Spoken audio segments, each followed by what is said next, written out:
Sometimes the worst moment of your life becomes the doorway to everything you've been waiting for. Mara Collins thought her blind date would be awkward, maybe boring.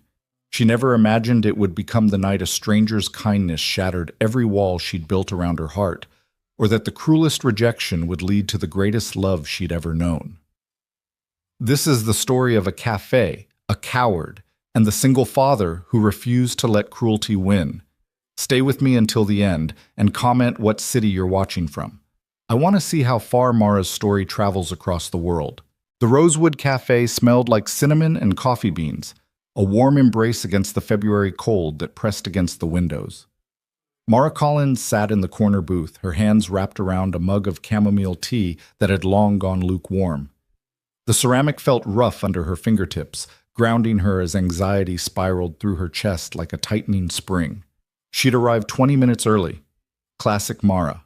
Always early, always prepared, always hoping that being punctual would somehow make her more worthy of someone's time. Her friend Jasmine had set up this blind date 3 weeks ago, gushing about Damon Reeves like he was some kind of miracle. "He's perfect for you," Jasmine had insisted, her voice bright with certainty. "He's got a great job, he's funny, and he specifically said he wants to meet someone genuine, someone real." Real. Mara had clung to that word like a lifeline. She glanced down at her outfit, a deep burgundy sweater that she'd bought specifically for tonight, paired with dark jeans that actually fit comfortably. She'd spent 45 minutes on her makeup, not trying to transform herself, but attempting to highlight the features she actually liked: her hazel eyes with their flecks of gold, her full lips, the curve of her cheekbones. Her dark brown hair fell in soft waves past her shoulders, and she'd even put on the silver earrings her mother had given her for her 28th birthday.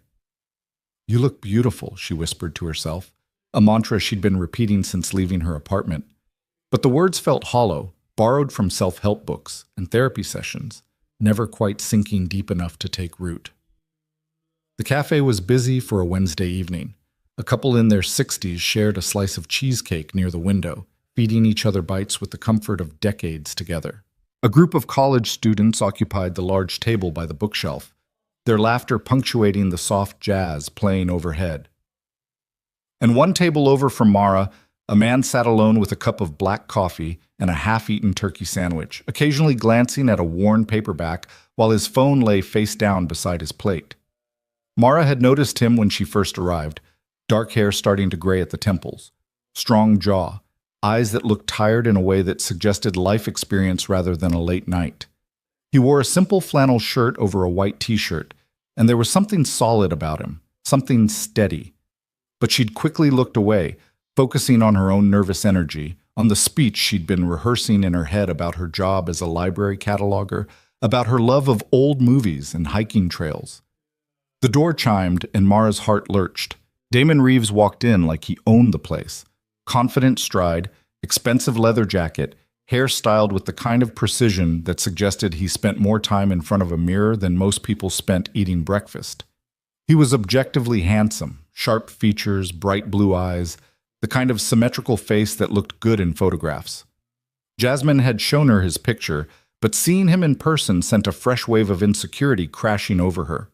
He scanned the cafe, his eyes sliding past her once before returning with what looked like confusion. Mara raised her hand in a small wave, and she watched his expression shift, from confusion to recognition to something else. Something that made her stomach drop. Disappointment. Damon approached the table slowly, and Mara stood, smoothing down her sweater with damp palms. "Damon?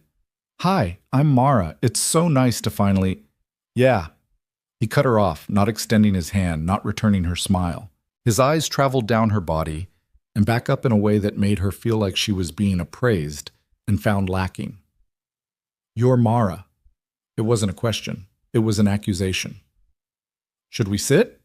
Mara gestured to the booth, trying to keep her voice steady, trying to pretend she hadn't just seen his face do that thing, that flicker of distaste that she'd learned to recognize in middle school, in high school, in every failed date and awkward interaction since. Damon remained standing. "Listen, I'm just going to be honest here because I think that's more respectful than wasting both our time." The cafe noise seemed to dim. Mara could hear her own heartbeat in her ears.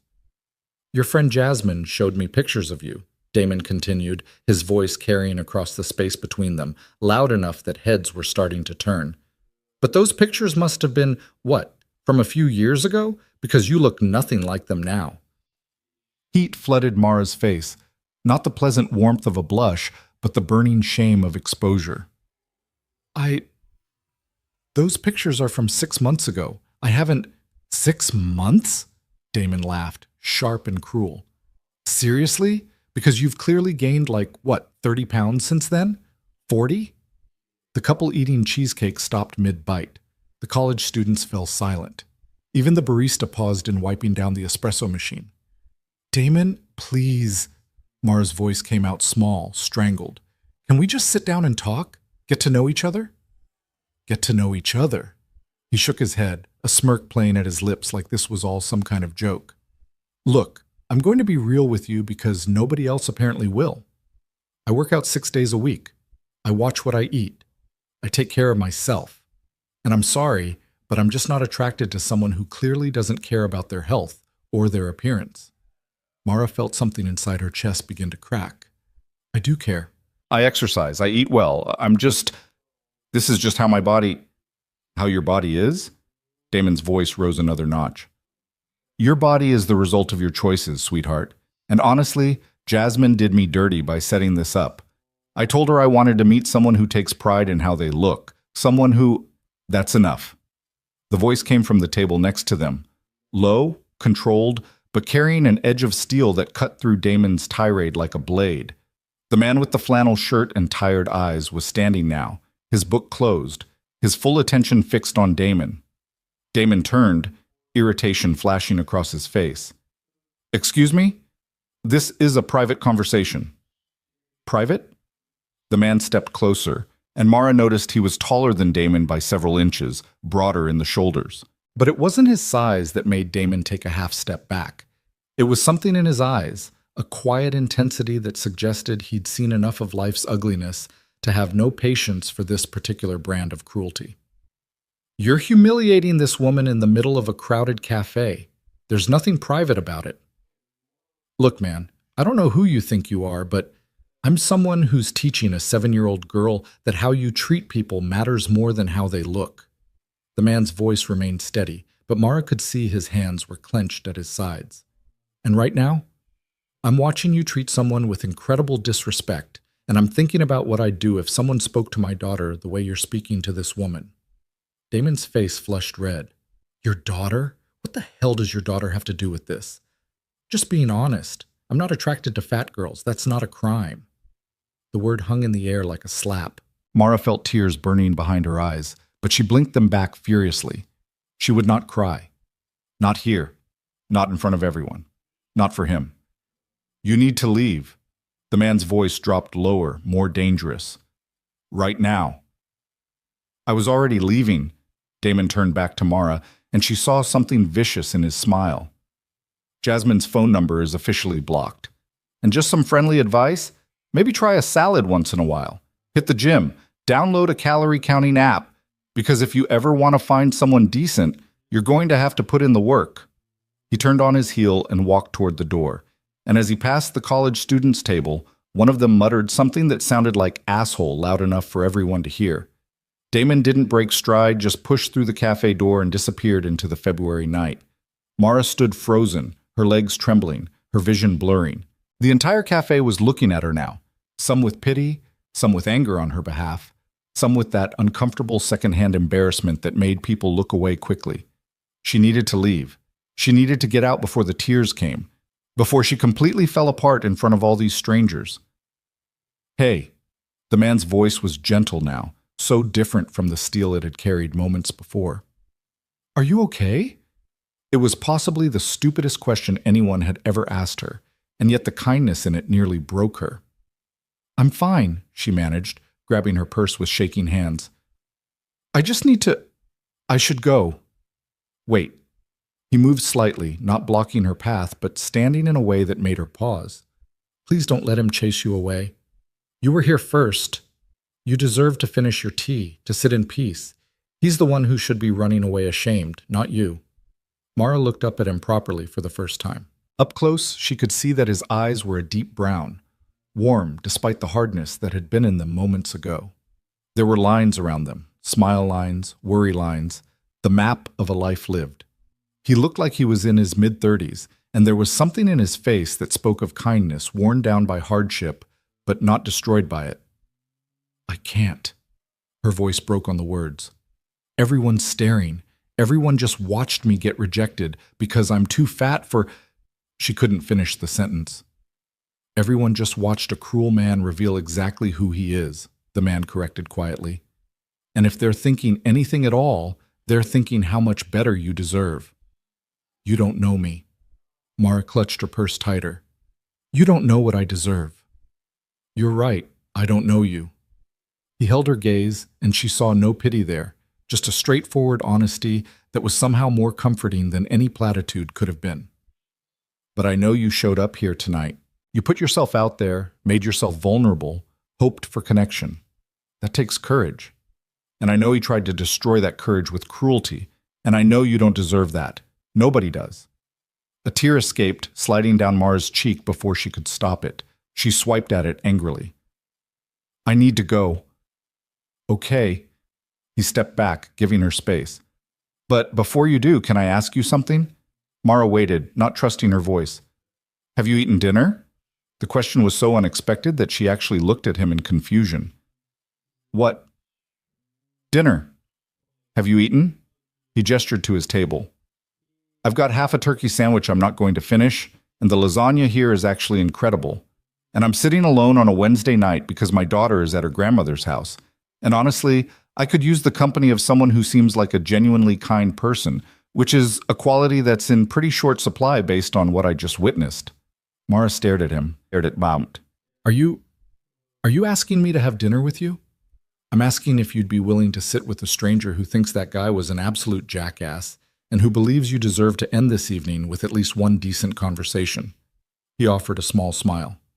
No expectations, no pressure. Just two humans who've both had long days sharing a meal. If you want to leave, I completely understand. But if you want to stay, I promise you a Damon-free zone and someone who will actually listen when you talk. Mara's mind raced. Every instinct screamed at her to run, to get to her car, to drive home and bury herself under blankets and never agree to another blind date as long as she lived.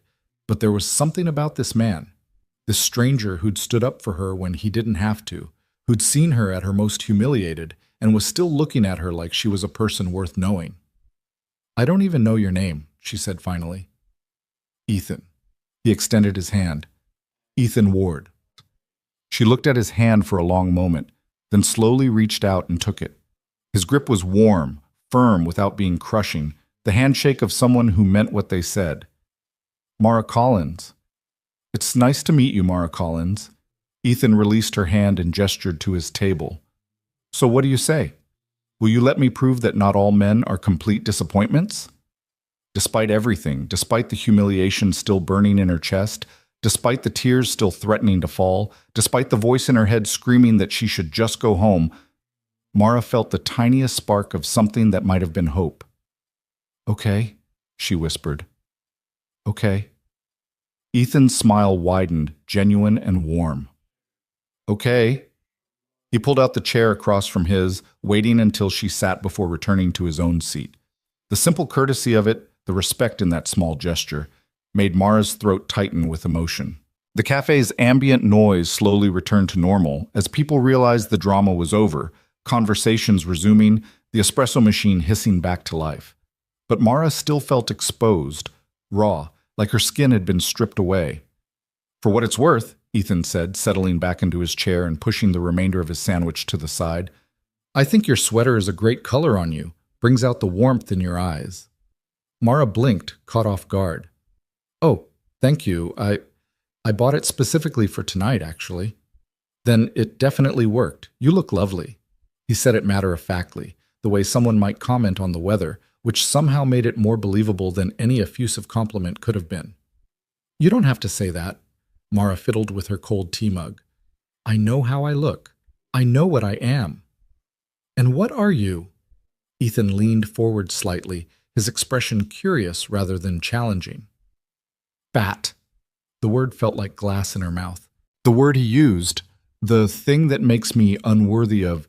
She stopped, shaking her head. Sorry, you don't want to hear this. You're just trying to be nice, and I'm dumping all my issues on a complete stranger. Mara. Ethan waited until she looked at him. I'm not just trying to be nice. I stood up because what he did was wrong, yes, but I asked you to stay because I actually want to talk to you. And if you need to process what just happened, if you need to be angry or sad or hurt, that's okay. I've got nowhere else to be, and my therapist keeps telling me I need to work on my active listening skills anyway. Despite herself, Mara felt her lips twitch toward a smile. You see a therapist? Every Tuesday afternoon for the past 2 years. Ethan signaled to the waitress, who approached with a sympathetic smile. Can we get a menu for my friend here, and I'll take the lasagna special if it's still available. Of course, honey. The waitress, her name tag read Sharon, set down a menu in front of Mara and squeezed her shoulder gently. That man was trash, sweetheart. Don't you let him take up another second of your thoughts. Can I get you something to drink? On the house. Hot chocolate? Mara's voice came out uncertain. Extra marshmallows? Please. Sharon winked and headed back to the counter, and Mara realized that this small kindness from a waitress, this gesture of solidarity, was making her eyes water again. She's right, you know, Ethan said, about him being trash and about not wasting your thoughts on him. It's not that easy. Mara opened the menu without really seeing it. When you've heard things like that your entire life, it's not just one person's opinion. It's confirmation of what you already believe about yourself. Tell me. Ethan's voice was gentle but firm. What do you believe about yourself? Mara looked up at him, and something about the honest interest in his eyes made her want to tell the truth. The real truth, not the defensive walls she usually built. That I'm too much, too big, too much space, too much presence. That I'll always be the one people settle for when they can't get what they really want. That love, real love, isn't meant for bodies like mine.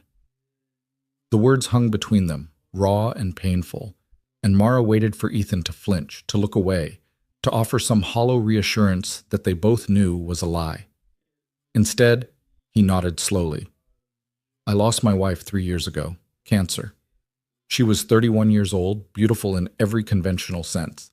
Thin, blonde, looked like she could be on magazine covers.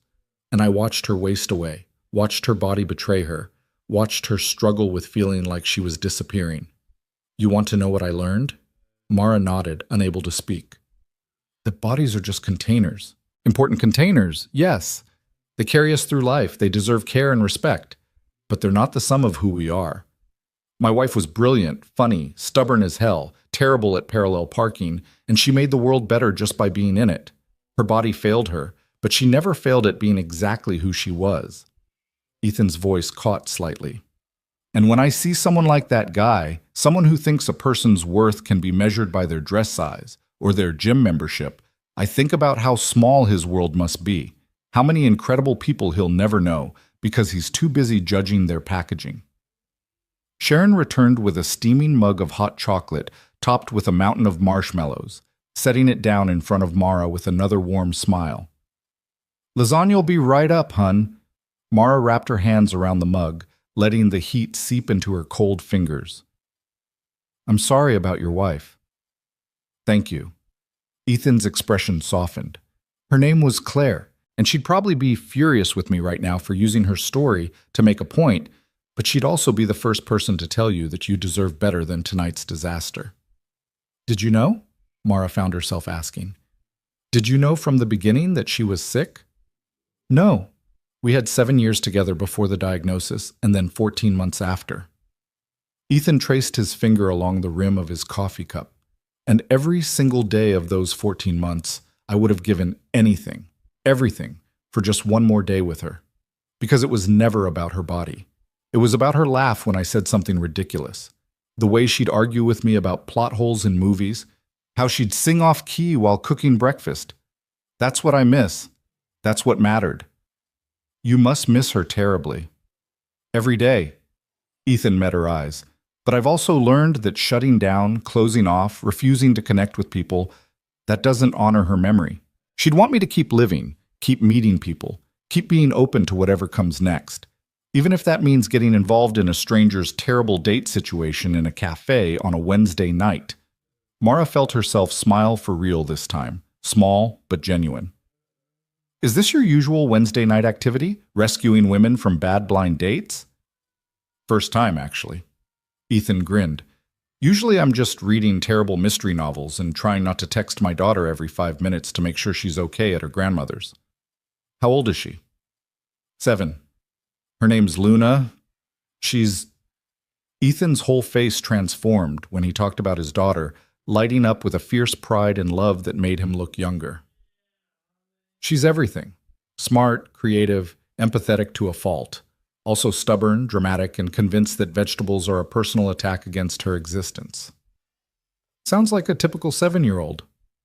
Mostly, yeah. But she's also had to grow up faster than she should have.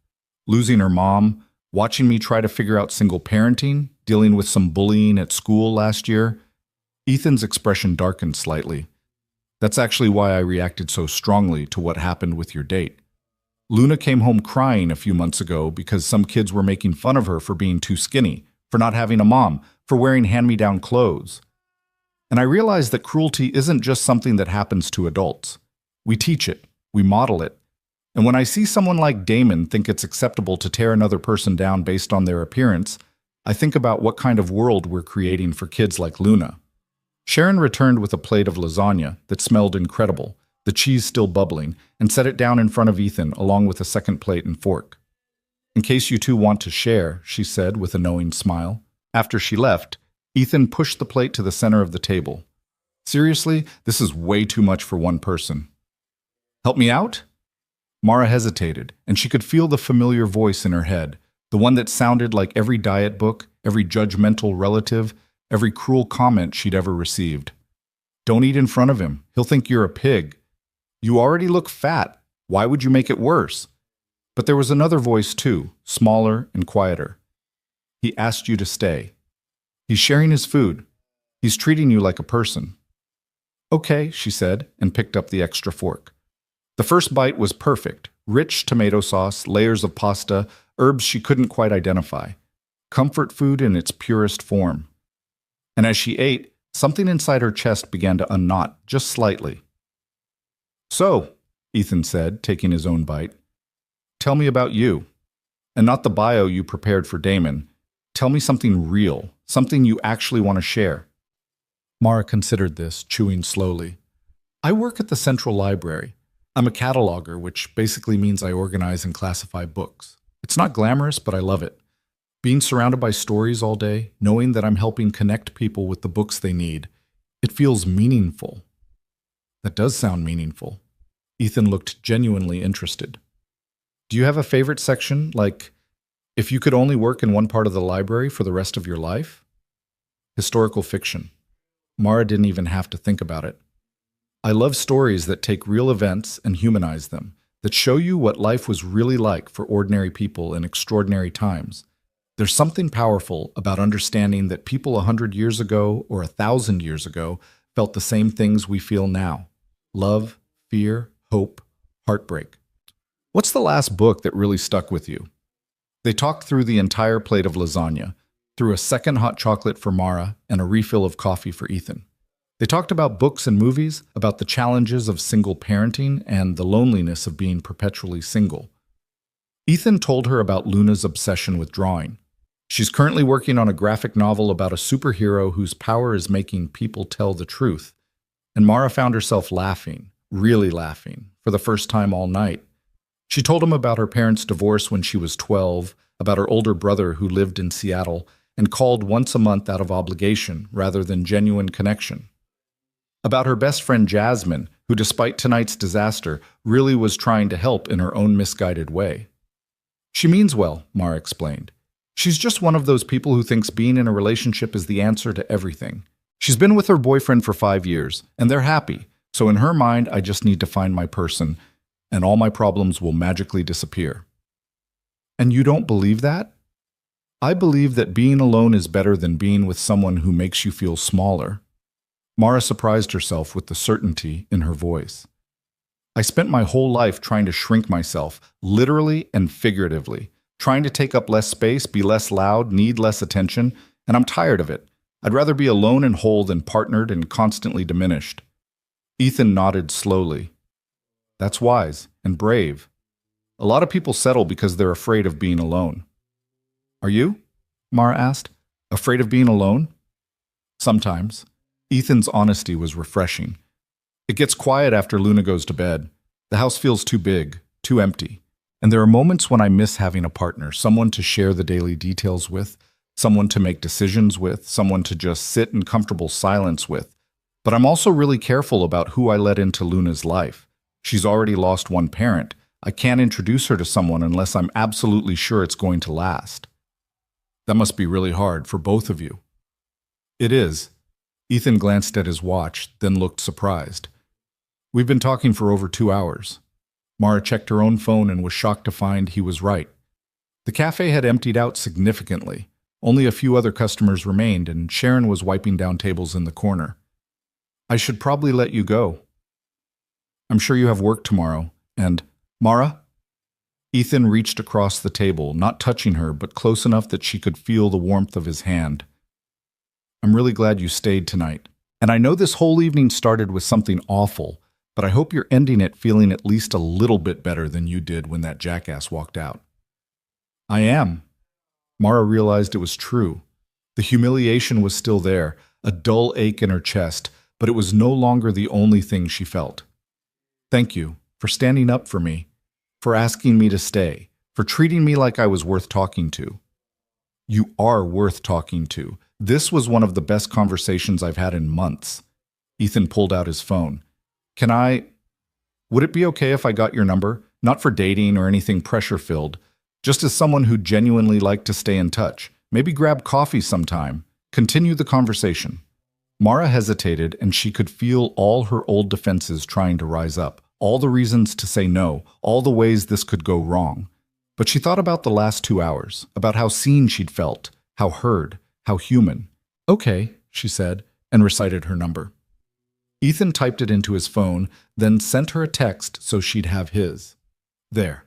Now you can't escape me completely. They paid their bills, Ethan insisting on covering Mara's hot chocolates despite her protests, and walked out into the February night together. The cold hit them immediately, but the sky was clear, stars visible even through the city lights. Where are you parked? Ethan asked. Just around the corner, blue Honda. I'll walk you. You don't have to. I want to. Ethan fell into step beside her, his presence solid and reassuring in the darkness.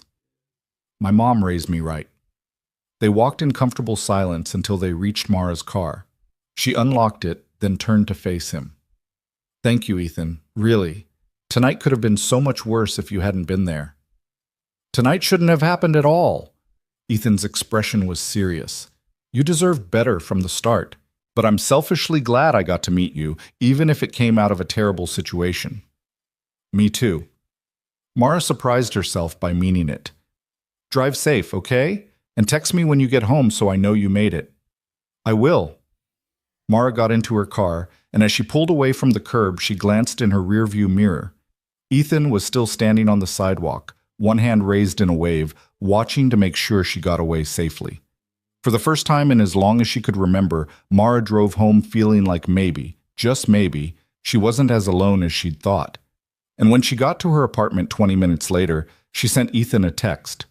Home safe. Thank you again for everything. His response came almost immediately.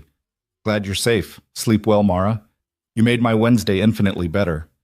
Mara climbed into bed that night with her phone clutched in her hand, rereading those words over and over.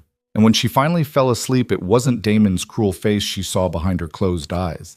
It was Ethan's steady brown gaze looking at her like she mattered. Looking at her like she was enough. The morning after felt different.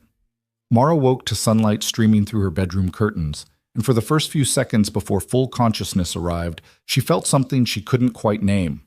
Not happiness exactly, but maybe its quieter cousin, contentment. The memory of last night settled over her like a warm blanket, and she reached for her phone before even getting out of bed. Ethan's goodnight text was still there, proof that it had all been real. She scrolled up through their brief exchange, studying each word like an archaeologist examining ancient artifacts for hidden meaning. You made my Wednesday infinitely better. Did he really mean that? Or was it just politeness? The kind thing to say to someone who'd been publicly humiliated? Her phone buzzed with a new message, and her heart did an embarrassing little jump when she saw his name. Morning. Hope you slept well. Luna just informed me that Thursday is backwards day at school, and I have to help her figure out how to wear her shirt inside out without it looking terrible. Parenting is glamorous. How are you doing? Mara read the text 3 times, a smile creeping across her face. He was thinking about her. He'd reached out first. This wasn't just polite obligation. This was someone who wanted to maintain contact. She typed and deleted 4 different responses before settling on, slept better than expected. Backwards day sounds like a fashion challenge. I'm okay. Still processing everything, but okay. His response came quickly. Processing is good. Processing means you're not just burying it. And if you need to talk through any of it, I'm around. Also, Luna wants me to ask if you know whether socks go on the outside or inside of shoes for backwards day. This is apparently a crucial distinction. Definitely outside, Mara typed back, laughing out loud in her empty apartment. Commit to the bit. You're a bad influence. I like it. Mara carried her phone into the kitchen, still smiling as she made coffee. Jasmine had left 7 voicemails and 14 texts, ranging from excited anticipation to confused concern to outright panic when Mara hadn't responded. The last message, sent at 11 p.m., read, Mara Louise Collins, if you're not dead, please text me back. I'm losing my mind. Mara took a deep breath and called her. Jasmine answered before the first ring finished. Oh, thank God. Are you okay? What happened? I've been imagining every terrible scenario. Did he show up? Did you hit it off? Why didn't you text me? Jazz, breathe. Mara settled onto her couch with her coffee. I'm fine. He showed up. And? Come on. Don't make me pull teeth here. How was he? Did you like him? Seen him again? Mara paused, trying to figure out how to explain what had happened without making Jasmine feel guilty. He took one look at me and told me I was too fat for him, in front of the entire cafe. Then he left. The silence on the other end was deafening. He what? Jasmine's voice came out strangled. Mara, I am so sorry. I am so sorry. I had no idea he was like that. His profile said he valued authenticity and inner beauty, and when we talked about you, he seemed genuinely interested, and I thought, it's okay. Mara surprised herself by meaning it. You didn't know. It's not okay. Nothing about that is okay. Jasmine sounded close to tears. Where are you? I'm coming over. I'm bringing ice cream and wine, and we're going to trash talk him until you feel better. Actually, I'm okay. Really. Mara took a sip of her coffee. Something else happened. Someone else was there, and he stood up for me. And we ended up talking for hours. And honestly, it turned into a pretty good night. Wait, what? Who? Tell me everything. So Mara did. She told Jasmine about Ethan's intervention, about the dinner they'd shared, about the conversation that had ranged from grief to books to single parenting. She told her about the way he'd looked at her, not through her, not around her, but directly at her, like she was someone worth seeing. So is this a thing? Jasmine asked when Mara finished. Are you going to see him again? I don't know. Maybe. He asked for my number, but he was really clear that it wasn't about dating. He's got a daughter, and he's still grieving his wife, and I'm still... Mara trailed off. I'm still me. Still carrying all the same baggage I had before last night. Mara, Jasmine's voice softened. You're allowed to be interested in someone. You're allowed to hope. Hope is dangerous. Hope is necessary. Jasmine paused. Look, I know I screwed up with Damon. I should have vetted him better, should have been more careful. But this guy, Ethan, he sounds different. He sounds like someone who actually sees you.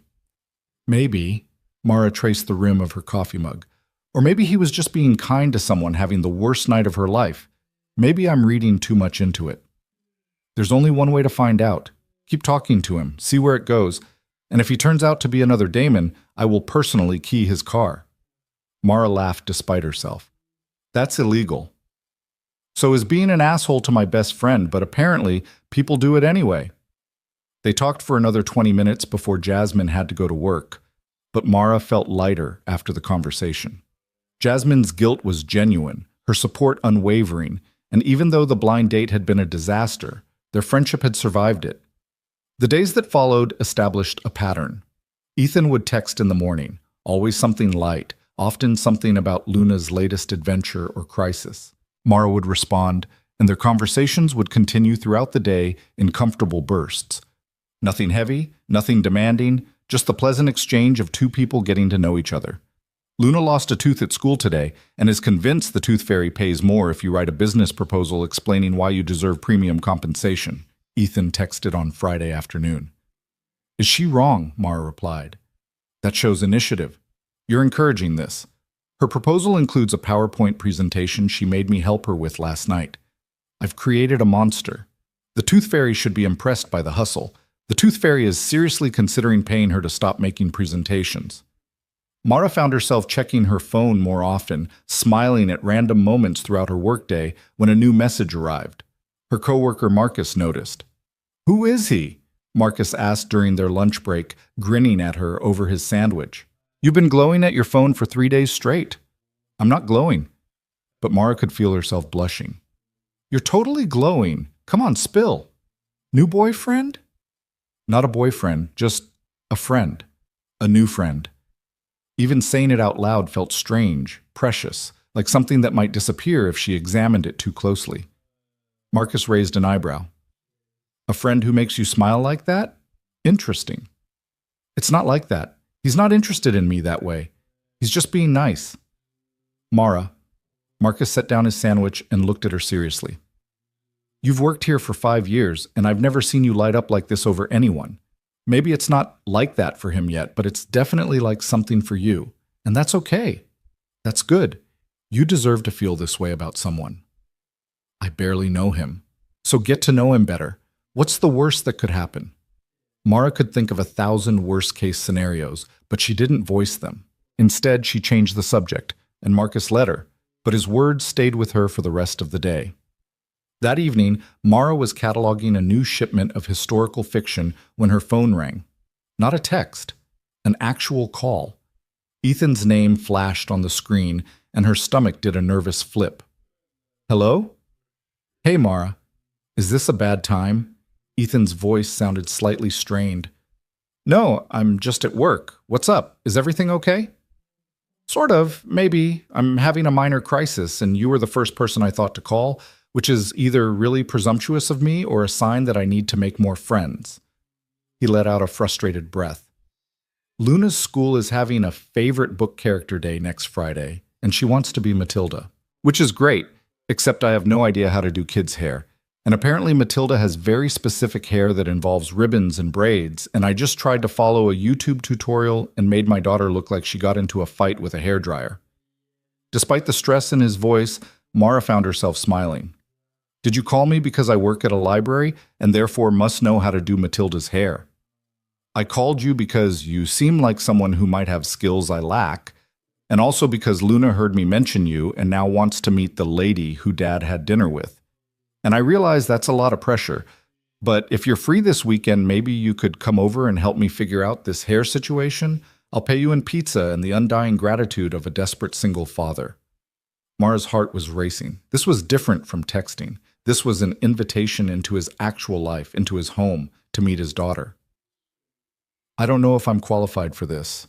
My hair is naturally wavy. I usually just let it do its thing. You have more qualifications than me. I'm currently holding scissors, and I'm pretty sure I'm one wrong move away from giving my daughter an accidental mohawk. He paused.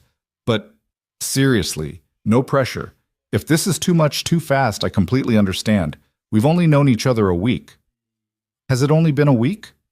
The words slipped out before Mara could stop them. Feels longer, doesn't it? Ethan's voice softened. In a good way. Like we've been friends for longer than we actually have. Mara closed her eyes, making a decision that terrified and thrilled her in equal measure. What time on Saturday? Really? You'll come? I'll come. But I'm bringing my laptop and several YouTube tutorials because I'm not confident in my Matilda hair abilities either. You're a lifesaver. How does 2 o'clock work? That gives Luna time to finish her math homework, which she's currently avoiding by trying to teach herself how to braid using shoelaces. 2 works. Text me your address. After they hung up, Mara stood in the middle of the library's back room, her heart pounding so hard she could hear it in her ears. She'd just agreed to meet Luna, to go to Ethan's house, to step into their life in a real, tangible way. You okay? Marcus poked his head around the corner. You look like you've seen a ghost. I think I just agreed to something terrifying. The good kind of terrifying or the bad kind? Mara thought about it. I have no idea. Saturday arrived faster than Mara wanted. She changed outfits 4 times before settling on jeans and a soft green sweater. Casual, but not sloppy. Nice, but not like she was trying too hard. She pulled her hair back in a simple braid, applied minimal makeup, and stared at herself in the mirror. You can do this, she told her reflection. It's just a little girl who needs help with her hair. It's not a marriage proposal. It's not even a date. It's just helping out a friend. But as she drove to Ethan's address, a modest 2-story house in a quiet neighborhood with a slightly overgrown lawn and a bike lying on its side in the driveway, Mara couldn't shake the feeling that she was crossing some invisible threshold. This mattered in a way that made her hands tremble slightly as she rang the doorbell. Ethan answered almost immediately, and Mara's breath caught. He looked different than he had at the cafe, more relaxed in worn jeans and a gray Henley, his hair slightly mussed like he'd been running his hands through it. But it was his smile that did her in, warm and genuine and relieved. You came. I was half convinced you'd bail. I considered it about 12 times on the drive over, Mara admitted. Honest, I like it. Ethan stepped back to let her in. Fair warning, the house is a disaster. Luna's been working on an art project all morning, and there's glitter in places glitter should never be. Mara stepped into a living room that was indeed chaotic, but in a way that felt lived in and loved. Children's drawings covered the refrigerator visible through the kitchen doorway. Books were stacked on every available surface. A half-finished puzzle occupied the coffee table, and yes, there was glitter on the couch. Dad! Is she here? A small voice called from upstairs. Yeah, Luna Bear, come on down.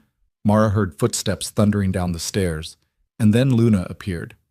She was small for 7, with dark hair like her father's, but her mother's delicate features based on the photos Mara could see on the mantel. She wore purple leggings, a t-shirt with a dinosaur on it, and rainbow socks. Her hair was currently in what could generously be called a lopsided ponytail. Luna stopped at the bottom of the stairs and studied Mara with the intense, unfiltered scrutiny that only children can manage. You're taller than I thought you'd be. Luna, that's not...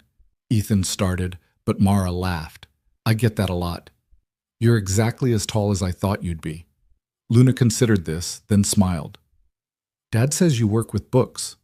Do you know all the books? Not all of them. There are way too many books in the world for anyone to know them all. But I know a lot of them. Have you read Matilda? 3 times. It's my favorite. Matilda is so smart and she has magic powers and she stands up to mean people. Luna walked closer, still studying Mara. Dad also said you're really nice and that someone was mean to you and that's how you met. Luna, Ethan's voice held a warning note. We talked about appropriate questions. It's okay. Mara knelt down so she was at Luna's eye level. Someone was mean to me, yes. And your dad stood up for me, which was really brave. He's a good person. I know. Luna said it with complete confidence. He's the best dad, even though he can't do hair at all. I heard you need to look like Matilda for school. That's a pretty cool choice. Do you think you can help? Dad tried, but it looked really weird. No offense, Dad. None taken, Ethan said dryly. My masculinity can handle being bad at hair. Mara opened her laptop on the dining room table, and Luna climbed into the chair beside her, peering at the screen as Mara pulled up tutorials. They spent the next hour watching videos, gathering supplies, ribbons, bobby pins, a spray bottle of water, and practicing on Luna's hair while Ethan watched from the doorway, with an expression Mara couldn't quite read.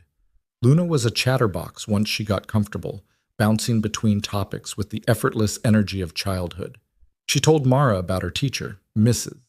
Henderson, who let students bring their pets for show and tell, about her best friend Zoe, who was moving to California, and how sad she was about it, about the chapter book she was writing about a girl who could talk to clouds. Clouds have a lot to say if you listen, Luna explained seriously. People just don't pay attention. What do they say? Mara asked, carefully sectioning Luna's hair. Mostly they complain about airplanes flying through them, and they gossip about the mountains. Luna giggled. In my story, the main character, her name is Arya, she helps the clouds solve a mystery. That sounds like an amazing story. Will you let me read it when you're done? Luna's eyes went wide. Really? You'd want to read my story? Absolutely. I read stories for a living, remember? And yours sounds better than a lot of books I've cataloged. Hear that, Dad? Luna twisted to look at Ethan. Mara wants to read my story. I heard. That's pretty cool, Luna Bear. Ethan's eyes met Mara's over his daughter's head, and the gratitude in them made her chest tight. By the time they finished, Luna's hair was arranged in 2 neat braids with red ribbons woven through them. Not perfect, but recognizably Matilda-inspired. Luna ran to look in the bathroom mirror and came back squealing with delight. I look just like her. Mara, you're magic. Not magic, just YouTube educated. But Mara couldn't help but smile at Luna's excitement. Can you stay for pizza? Luna asked. Dad always orders pizza on Saturday nights and we watch a movie. You could pick the movie since you're the guest. Mara glanced at Ethan, uncertain. I don't want to intrude on your tradition. You're not intruding. Ethan's voice was warm. I'd love for you to stay. If you want to, no pressure. Please? Luna grabbed Mara's hand. We can watch Matilda, and you can sit in the comfortable chair, the one with the good cushions. How could anyone say no to that? Okay, but only if I can help pay for the pizza. Absolutely not, Ethan said firmly. You just saved me from favorite book character day disaster. Pizza is the least I can offer. They ordered from a local place that Luna promised had the best pepperoni in the universe, and while they waited for delivery, Luna gave Mara a complete tour of the house. She showed Mara her room, purple walls covered in her own artwork, shelves full of books and stuffed animals, a desk where she wrote her stories. She pointed out the photos on the walls, explaining each one.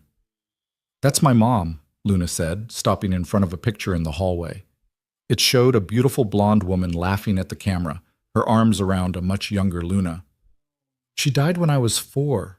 I don't remember a lot about her, but Dad tells me stories. She was very beautiful, Mara said softly. Dad says I have her smile and her stubbornness. Luna touched the frame gently. Do you think people can watch us from heaven? The question hit Mara square in the chest. I think if love is strong enough, it finds a way to stay with us. So maybe not watching, but definitely still here in a way. In the stories your dad tells, in the smile you inherited, in all the ways she's still part of who you are. Luna thought about this, then nodded. I like that better than watching. Watching sounds lonely. Being part of someone sounds nice. The pizza arrived, and they ate at the dining room table, Luna between Mara and Ethan, telling knock-knock jokes that made no sense but were hilarious anyway because of her delivery. After dinner, they settled in the living room for Matilda. Luna claimed the couch, insisting Mara take the comfortable chair, while Ethan sat on the floor with his back against the couch.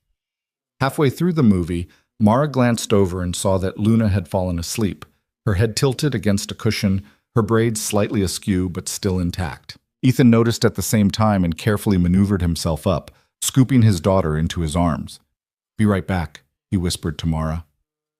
While he was gone, Mara looked around the living room again, seeing details she'd missed before. The worn spot on the couch armrest where someone's elbow always rested. The growth chart marked on the doorframe showing Luna's height each year. The little clay handprint in a frame on the bookshelf dated when Luna was 3. This was a home built from love and loss, from daily routines and precious memories. And somehow, impossibly, Mara was sitting in the middle of it. Ethan returned, closing Luna's bedroom door quietly behind him. She's out. That girl can fall asleep anywhere, anytime.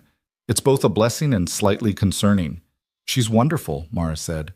Really, Ethan, she's incredible. She is. Ethan settled back onto the floor, but this time he turned to face Mara instead of the TV. Thank you for today. For coming, for helping with her hair, for being so good with her. She doesn't warm up to people easily anymore. Not since Claire died. She's been hurt enough times by people who drift in and out of our lives. But with you, she just opened up. She's easy to talk to, and she's clearly loved. You're doing an amazing job with her.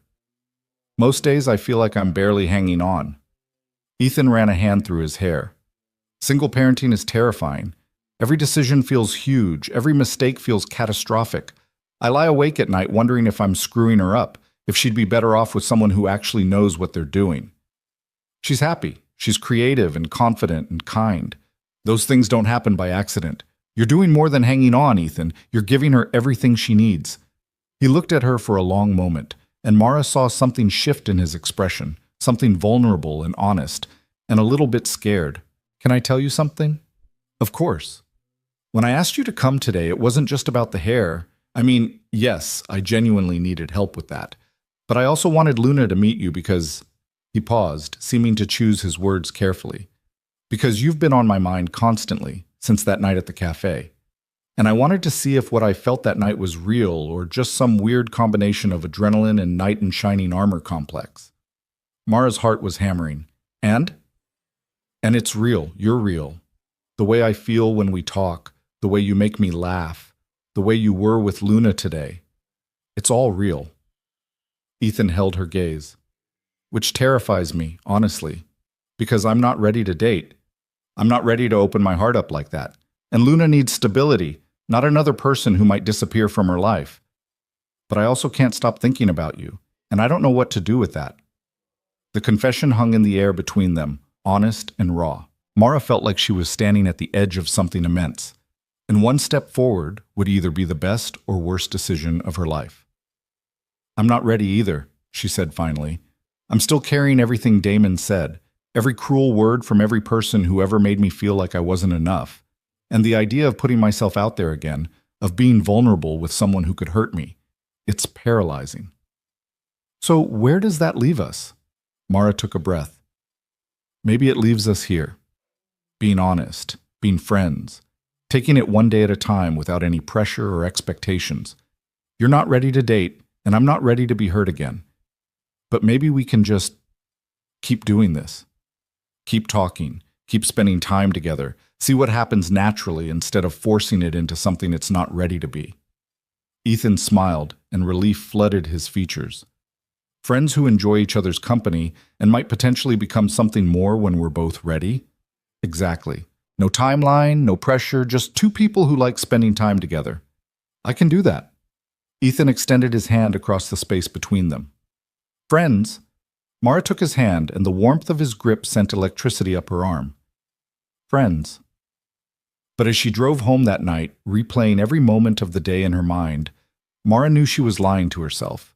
She was already falling, already imagining futures she had no right to imagine, already hoping for things she'd promised herself she wouldn't hope for. And for the first time in years, the fear of getting hurt felt less important than the possibility of being loved.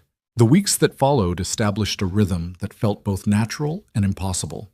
Mara found herself woven into the fabric of Ethan and Luna's life in ways that surprised her. Not dramatically, not with grand gestures, but in the quiet accumulation of ordinary moments that somehow meant everything. Tuesday nights became their unofficial tradition. Ethan would text around lunchtime asking what she wanted for dinner, and Mara would show up at 6:30 with a salad or dessert, something to contribute that felt like participation rather than charity. Luna would greet her at the door with updates about school, about the ongoing saga of her cloud story, about whatever injustice or triumph had defined her day. And Ethan would smile from the kitchen, that particular smile that made Mara's stomach flip every single time. They were careful with each other, dancing around the attraction they'd both acknowledged, but neither was ready to act on. Ethan never touched her beyond friendly hugs goodbye, never let his gaze linger too long, never said anything that crossed the line from friendship into something more. And Mara tried to ignore the way her heart raced when he laughed at her jokes, the way she caught herself checking her phone constantly for his messages, the way she was already thinking about him when she woke up each morning. "You're in deep," Jasmine observed one afternoon as they met for coffee. Mara had been in the middle of telling a story about Luna's latest school project when she'd realized she'd been talking about Ethan's family for 15 straight minutes. "We're just friends," Mara insisted, but the words felt hollow even to her own ears. "Mara, you light up when you talk about them. You rearranged your entire Tuesday schedule so you'd never have to miss dinner. You bought a book about helping kids process grief so you could better understand what Luna's going through. That's not just friends. That's falling in love with a whole family." "He's not ready. I'm not ready. We agreed. You agreed to take things slow, which is smart. But don't use not ready as an excuse to never be vulnerable." Jasmine reached across the table and squeezed Mara's hand. "I know Damon hurt you. I know you're scared. But Ethan isn't Damon, and you deserve to let yourself feel what you're feeling without constantly second-guessing it." Mara stared into her latte, watching the foam dissolve. "What if I'm just convenient? What if he's lonely, and I'm there, and it's not really about me at all?" "Has he given you any reason to think that?" "No, but that's what scares me. Everything feels perfect, and perfect things don't happen to people like me." "People like you?" Jasmine's voice sharpened. "Mara Collins, if you're about to say something self-deprecating about your weight, I swear I will throw this coffee at you." "I wasn't," but Mara stopped because she had been about to say exactly that. The words were always there, lurking beneath every good thing, ready to poison it with doubt. "I just mean that I'm used to being disappointed. I'm used to being the second choice, the backup plan, the person men settle for when they can't get who they really want. Ethan chose you. He keeps choosing you. Every Tuesday, every text, every time he asks your opinion or shares something about his life. He's choosing you. When do you start believing you're worth choosing?" The question haunted Mara for days. When did she start believing? And more importantly, could she? The following Tuesday, Mara arrived to find Luna in tears at the kitchen table, Ethan hovering beside her with the helpless expression of a parent watching their child hurt and being unable to fix it. "What happened?" Mara set down the apple pie she'd brought and immediately went to Luna's side. "Zoe's moving on Saturday," Luna sobbed. "We were supposed to have 2 more months, but her dad's job is starting early and she's leaving this weekend, and I didn't even get to plan a proper goodbye." Mara looked at Ethan, who mouthed "best friend" over Luna's head. "Right. The friend moving to California that Luna had mentioned weeks ago." "That's really hard," Mara said, sitting down next to Luna. "Having to say goodbye sooner than you expected. It's not fair." Luna wiped her eyes with the back of her hand. "First Mom died, then Grandpa moved to Florida, then Mrs. Henderson retired, and now Zoe's leaving.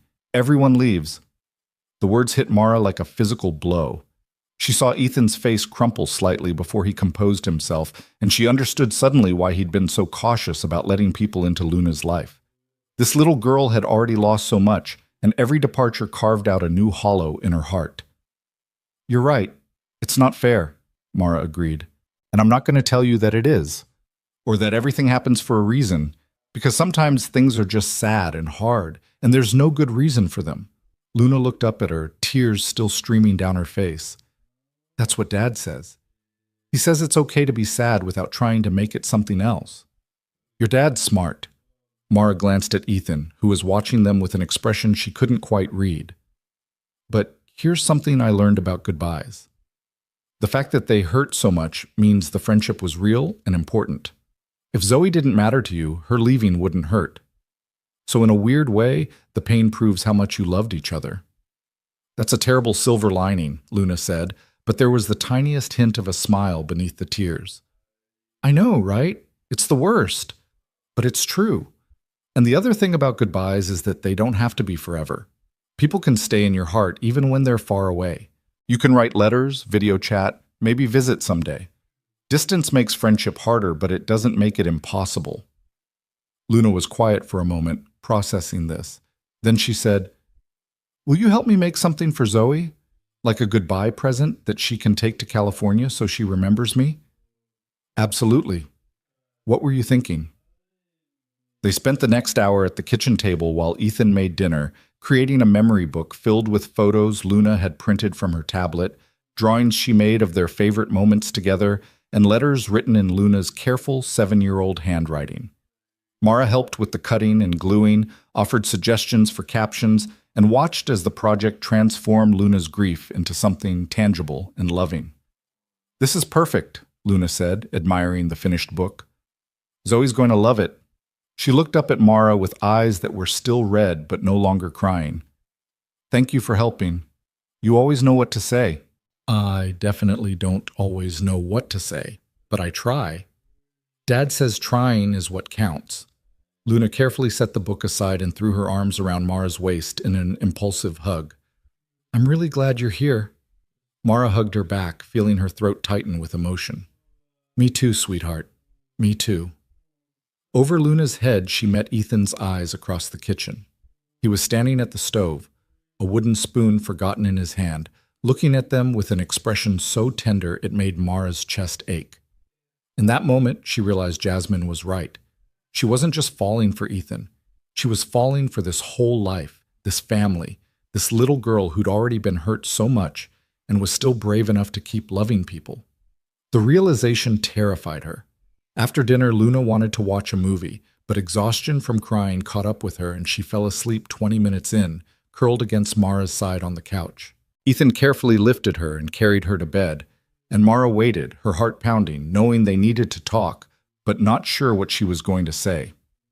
When Ethan returned, he didn't sit back down. Instead, he stood in the doorway, hands in his pockets, looking uncertain in a way she'd never seen from him before. "I need to tell you something," he said quietly. Mara's stomach dropped. This was it. He was going to say she'd gotten too close, that Luna was getting too attached, that they needed to step back. "Okay. What you did tonight, with Luna, helping her process Zoe leaving, that was incredible. You didn't try to fix it or minimize it. You just sat with her in the hurt and helped her find a way through it." Ethan moved into the room, sitting in the chair across from Mara instead of beside her, maintaining distance. "But it also scared the hell out of me." "Why?" "Because Luna's already attached to you. She talks about you constantly. She asks when you're coming over, tells you things she doesn't tell anyone else, looks to you for comfort. And if you decide tomorrow that this is too much, that you're done with us, it will devastate her. She'll lose another person she loves, and I don't know if she can handle that." Mara felt like she'd been slapped. "Is that what you think? That I'm just going to walk away?" "I don't know what to think. We said we were taking things slow, being friends. But it doesn't feel like friendship anymore, Mara. At least not for me. And I'm terrified because I can't tell if you feel the same way or if you're just being kind to a lonely single dad and his kid." "Just being kind?" Mara's voice rose slightly. "Ethan, I think about you constantly. I rearrange my schedule around Tuesday dinners. I lie awake at night replaying conversations. I care about Luna like she's—" She stopped, afraid to finish the sentence. "Like she's what?" "Like she's already part of my heart." The admission came out barely above a whisper. "And that terrifies me because I have no right to feel that way about someone else's child. But I do. I care about her so much it scares me. And I care about you, and this whole situation is terrifying because what if I'm not enough? What if eventually you realize you could do better? Find someone who—" "Stop!" Ethan was on his feet, closing the distance between them in 2 strides. He knelt in front of where Mara sat on the couch, his hands hovering near hers but not touching. "Mara, look at me." She did, and saw intensity in his eyes that took her breath away. "You are enough. You have always been enough. And I'm sorry if I ever made you feel like you weren't. I'm not scared because I think you're inadequate. I'm scared because I'm falling for you, and I don't know how to protect Luna, how to protect us, if this doesn't work out." "You're falling for me?" Mara's voice broke on the words. "Have been since the moment you sat down at my table instead of running out of that cafe. Maybe even before that, when I watched you refuse to let that asshole make you cry in public." Ethan finally took her hands, and the touch sent electricity through her entire body. "But I come with complications. I've got a kid who needs stability, a dead wife whose memory is still everywhere in this house, a life that's messy and chaotic and never going to be simple. And you deserve simple. You deserve easy. You deserve someone who can give you their whole heart without all this baggage." "I don't want simple." Mara tightened her grip on his hands. I want real. And this, you, Luna, this whole messy, complicated situation, this is the most real thing I've felt in years, maybe ever. They stared at each other, and Mara could see the war happening behind Ethan's eyes, fear battling hope, caution fighting desire. I'm going to kiss you now, he said finally, if that's okay. That's very okay. He leaned forward, and his lips met hers with a gentleness that made her want to cry. It wasn't a passionate kiss, wasn't desperate or demanding. It was tender and careful, the kiss of someone who understood the weight of what they were starting. When he pulled back, his forehead rested against hers. I'm still scared, he whispered. Me too. But I don't want to be so scared that I lose this, lose you. Then don't. Mara pulled back enough to see his face clearly. Let's stop being so terrified of what might go wrong that we miss what's already right. Ethan smiled, and it transformed his entire face. When did you get so wise? Probably around the time I spent an hour at the library Googling how to braid hair like Matilda, so I wouldn't disappoint a 7-year-old I'd just met. He laughed, and the sound filled something in Mara she hadn't realized was empty. They stayed like that for a long moment, him kneeling in front of the couch, her hands still in his, both of them grinning like idiots. So what now? Mara asked finally. Are we dating? Are we together? What do we tell Luna? We tell Luna the truth. That Mara is someone very special to Dad, and that we're going to spend more time together and see where it goes. She's smart. She probably already knows I have feelings for you. Ethan stood up, pulling Mara to her feet. And yes, I'd like to be dating you. Officially. Is that okay? That's more than okay. Fair warning, dating me is not glamorous. It involves a lot of chicken nuggets, Disney movies, and being interrupted by a 7-year-old who has no concept of privacy. I think I can handle that. And I have baggage, a lot of it. Grief, guilt, protective father instincts that might drive you crazy. Ethan. Mara cupped his face in her hands. I have baggage too. Years of insecurity, self-doubt, body image issues that don't just disappear because one good guy thinks I'm worth dating. We're both walking into this carrying stuff, but maybe we can help each other carry it. He kissed her again, longer this time, and when they broke apart, he was smiling. Tuesday dinners aren't going to be enough anymore. Probably not. So maybe Friday nights too, and Saturday afternoons, and possibly random weekday lunches when I can escape the office? That sounds perfect. They stood in the middle of his living room, and Mara looked around at the space that had become so familiar. The photos on the mantel, Luna's artwork on the walls, the worn furniture that told stories of a life lived. This could be her life too, not replacing Claire, never that, but adding to the story, becoming part of the ongoing narrative. I should probably go, Mara said reluctantly, though it was the last thing she wanted to do. It's getting late. I know, but I don't want you to leave. That's a good sign. Ethan walked her to the door, and they stood on the porch under the yellow light, neither quite ready to say goodbye. Text me when you get home. Always. And Mara, thank you. For tonight, for every Tuesday, for giving us a chance, for being brave enough to stay when most people would have run. Thank you for seeing me, really seeing me, not just looking at me. Mara kissed him once more, quick and sweet. Good night, Ethan. Good night. The drive home felt different. Mara played her favorite playlist loud, sang along off-key, and didn't care who saw her grinning like a fool at stoplights. When she got to her apartment, she texted Ethan. Home safe, still smiling, can't stop. His response came immediately. Good, don't stop. I'm smiling too. Luna just woke up asking if you're my girlfriend. I told her maybe. She said, Dad, that's not a maybe, that's definitely a yes. Kid's too smart for her own good. She gets that from you. She gets everything good from her mom. But I'll take the compliment. Good night, Ethan. Sweet dreams. They will be. They'll be about you. Mara fell asleep that night holding her phone, reading and rereading their conversation, letting herself feel hopeful for the first time in longer than she could remember. The next few weeks were a blur of adjustment and joy. Ethan was right. Dating him was chaotic. Their first official date got interrupted when Luna's school called about a stomach bug. Their second date happened at a children's arcade because Luna had won tickets for good behavior and wanted Mara to come. Their third date was actually perfect.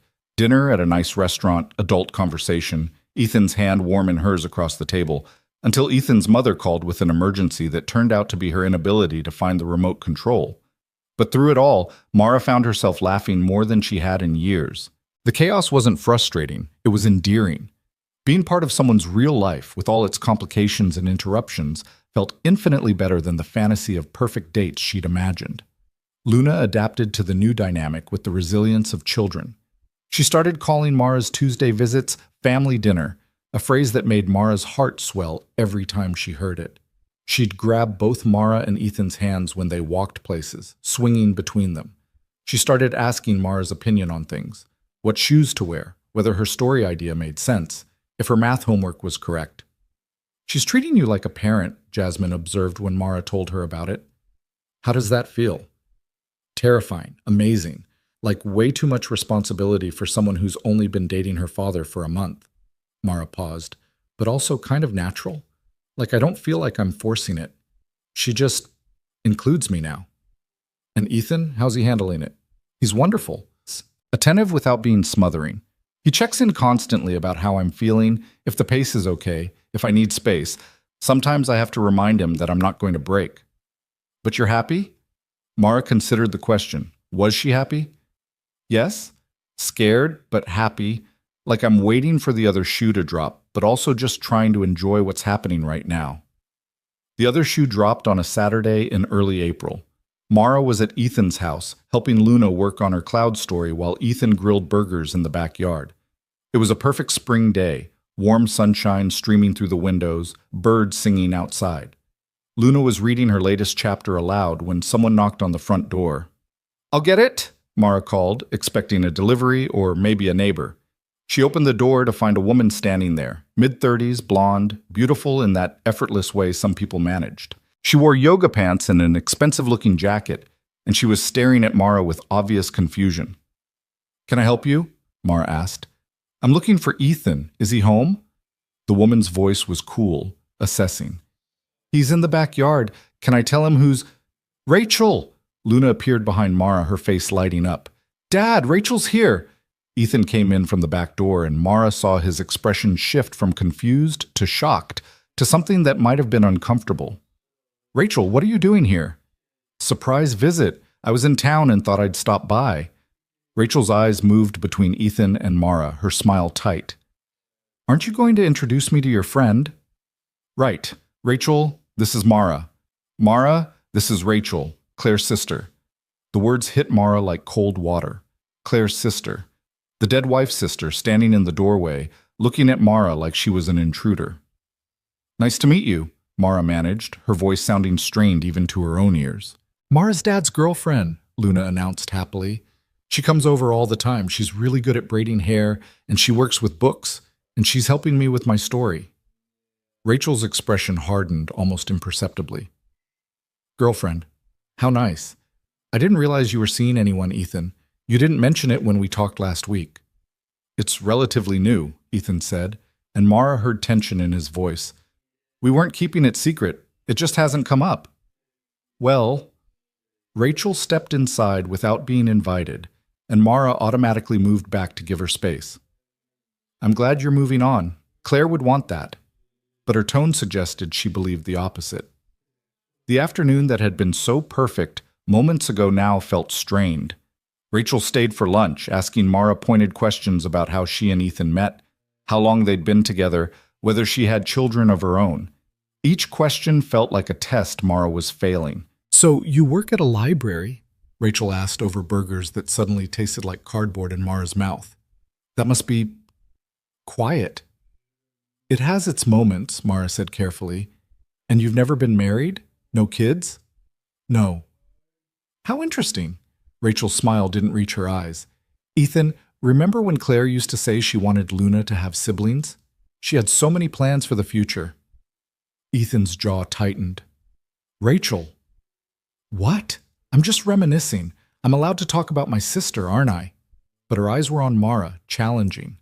"Luna, oblivious to the undercurrents, kept trying to engage Rachel in conversation about school, about her story, about the upcoming dance recital, but Rachel's responses were distracted, her attention constantly returning to Mara with an assessment that made Mara feel like she was being measured against a ghost and found wanting. When Rachel finally left, promising Luna she'd come to the recital next month, Mara felt like she could breathe again, but the damage was done. She helped clean up lunch in silence, too aware of the photos of Claire everywhere, of the life Ethan had built with someone else, of the fact that she would always be the second wife, the replacement, the woman who wasn't Claire. "I should go," Mara said abruptly. "I have some work to catch up on." "Mara, wait." Ethan caught her arm. "Don't let Rachel get to you. She's protective of Claire's memory, but that doesn't mean, it's fine, I'm fine." But Mara wasn't fine. Something had cracked open inside her, all the old insecurities flooding back. "I just need to go." "Can we talk about this, please?" "There's nothing to talk about. Your sister-in-law is allowed to have opinions. And she's right. Claire was your wife. She's Luna's mother.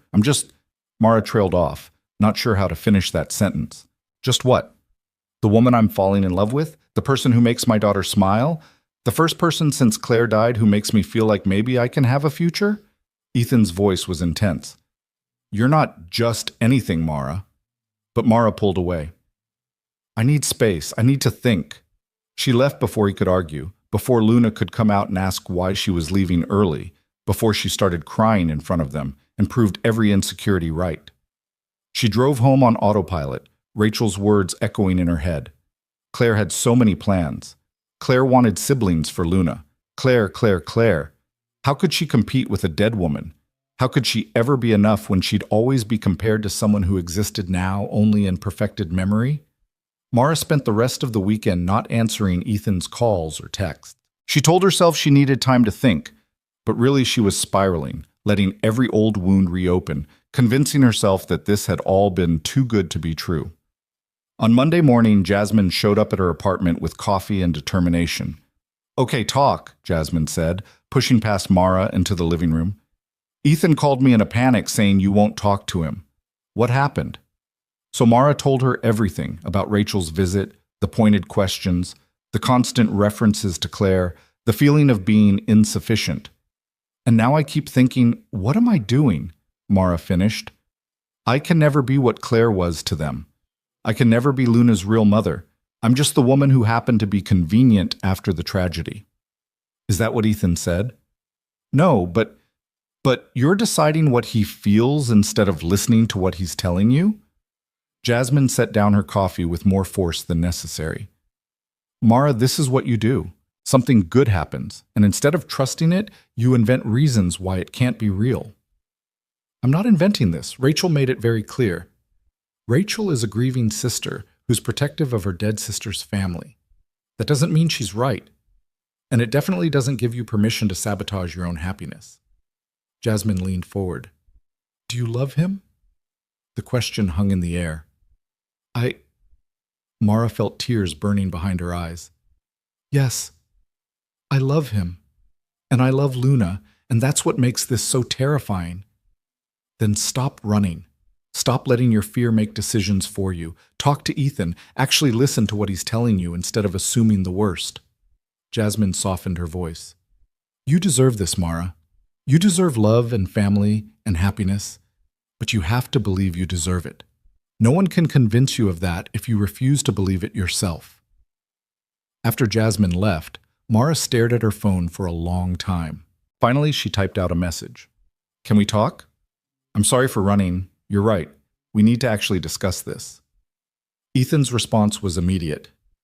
"Yes. Can I come over? Luna's at school." "Yes." He arrived 30 minutes later, and the sight of him on her doorstep, worried eyes, rumpled hair like he'd been running his hands through it, nearly broke her. "Hi." "Hi." Mara stepped back to let him in. "I'm sorry for disappearing. That wasn't fair to you." "I'm sorry Rachel ambushed you like that. She called me yesterday and I told her off, probably more harshly than I should have." Ethan followed Mara to the couch, but didn't sit right away. "Can I say something before you tell me why you've been avoiding me?" Mara nodded, her throat tight. "I loved Claire.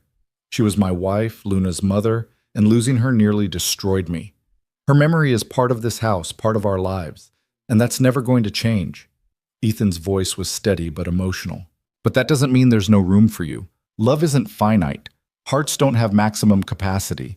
And what I feel for you isn't less real because I love someone before you. It's different, but it's not less." "How do I compete with someone who only exists in perfect memory?" Mara's voice broke. "Every mistake I make will be compared to what Claire would have done. Every parenting decision, every dinner, every moment, I'll always be measured against someone I can never measure up to." "You're right." Ethan's honesty surprised her. "Some people probably will compare you to Claire. Rachel might never fully accept you, and Luna will probably at some point say something hurtful about wishing her real mom was here. Those things might happen, and they'll be painful when they do." "Then how is this supposed to work?" Ethan finally sat down, close enough that she could feel his warmth but not touching her. "It works because I'm not comparing you to Claire. Because Luna loves you for who you are, not as a replacement for her mom. Because we're building something new, not trying to recreate something that's gone." He reached for her hand. "And it works because you have to trust me when I say you're enough. Not despite your differences from Claire, but because of who you actually are." "I don't know if I can do that. Trust it, I mean. Then let me prove it to you. Over and over, as many times as it takes." Ethan squeezed her hand. "But you have to stop running, Mara. You have to stay when it gets hard, because it will get hard. Relationships always do. But running doesn't protect you from pain. It just guarantees you'll be alone when the pain comes." Mara looked at their joined hands, at this man who'd seen her at her worst and stayed, who'd invited her into his complicated life and made space for her there. "I'm scared." "I know, me too, but let's be scared together." She finally met his eyes and saw nothing but honesty there. "Okay, together." They sat on her couch and talked for hours, about Claire, about Rachel, about insecurities and fears and the messy reality of blended families. And when Ethan finally left to pick up Luna from school, Mara felt lighter than she had in days. She wasn't naive enough to think one conversation fixed everything. The doubts would return. Rachel would probably remain disapproving. There would be more hard days, more comparisons, more moments when Mara felt insufficient. But maybe Ethan was right. Maybe love wasn't about being perfect or being first. Maybe it was about showing up, staying present, and trusting that she was enough exactly as she was. It was terrifying. But for the first time, Mara thought maybe she was brave enough to try. Spring turned to summer with the kind of gentle inevitability that made Mara believe for the first time in her life that good things could last. The weeks after her conversation with Ethan brought a cautious stability, a sense that maybe she could trust this happiness without waiting for it to shatter. Tuesday dinners expanded to include weekends. Mara found herself at the house so often that Ethan cleared a drawer for her in his dresser, a space for her things that felt both mundane and monumental. Luna started leaving notes for her, crayon drawings with "I love you, Mara" scrawled across the bottom, stories she'd written that featured characters who were definitely not based on you but also have brown wavy hair and work with books. "She's getting attached," Ethan said one evening in late June. They were sitting on his back porch while Luna played in the sprinkler, her laughter punctuating the warm evening air. "Like, really attached. Is that okay? Am I letting this move too fast?" Mara watched Luna spinning in circles, arms outstretched, completely unself-conscious in her joy. "I'm attached too. So if it's too fast, we're all in trouble together." "That's not as reassuring as you think it is." But Ethan was smiling, and when he reached for her hand, Mara took it without hesitation. Rachel remained a complication. She called frequently, and Mara could hear the edge in Ethan's voice when he spoke to her, patience wearing thin, frustration mounting. Rachel had opinions about everything, about how fast the relationship was moving, about whether it was appropriate for Mara to be around Luna so much, about the upcoming anniversary of Claire's death, and whether Ethan was honoring her memory properly. "She means well," Ethan said after a particularly tense phone call in early July. "She's just scared of losing the last connection she has to her sister. Luna's her only niece. I'm her only brother-in-law. If I move on, if we build a new life, she's terrified of being left behind." "I'm not trying to erase Claire," Mara said quietly. They were in the kitchen, supposedly making lunch, but the sandwich ingredients lay forgotten on the counter. I would never want to do that. I know. And deep down, Rachel knows it too. She's just not ready to accept it yet. Ethan pulled Mara into a hug, resting his chin on top of her head. Give her time. She'll come around. But time had a way of bringing challenges faster than solutions. The anniversary of Claire's death fell on a Tuesday in late July, and Ethan asked Mara not to come for their usual dinner. It's not that I don't want you there, he explained over the phone, his voice heavy with exhaustion. But Rachel's coming over, and Luna always has a hard time on this day, and I think it might be too much for everyone if you're there too. Does that make sense? It didn't, not really, but Mara said she understood. She spent that Tuesday evening alone in her apartment, trying not to imagine what was happening at the house, trying not to feel excluded from this fundamental part of their lives. Grief was private, she told herself, sacred. She had no right to be part of it. But when Ethan texted her at 10 p.m., I miss you, wish you were here, Mara felt the absence like a physical ache. The next morning, she arrived at the library to find Marcus waiting by her desk with 2 coffees and a concerned expression.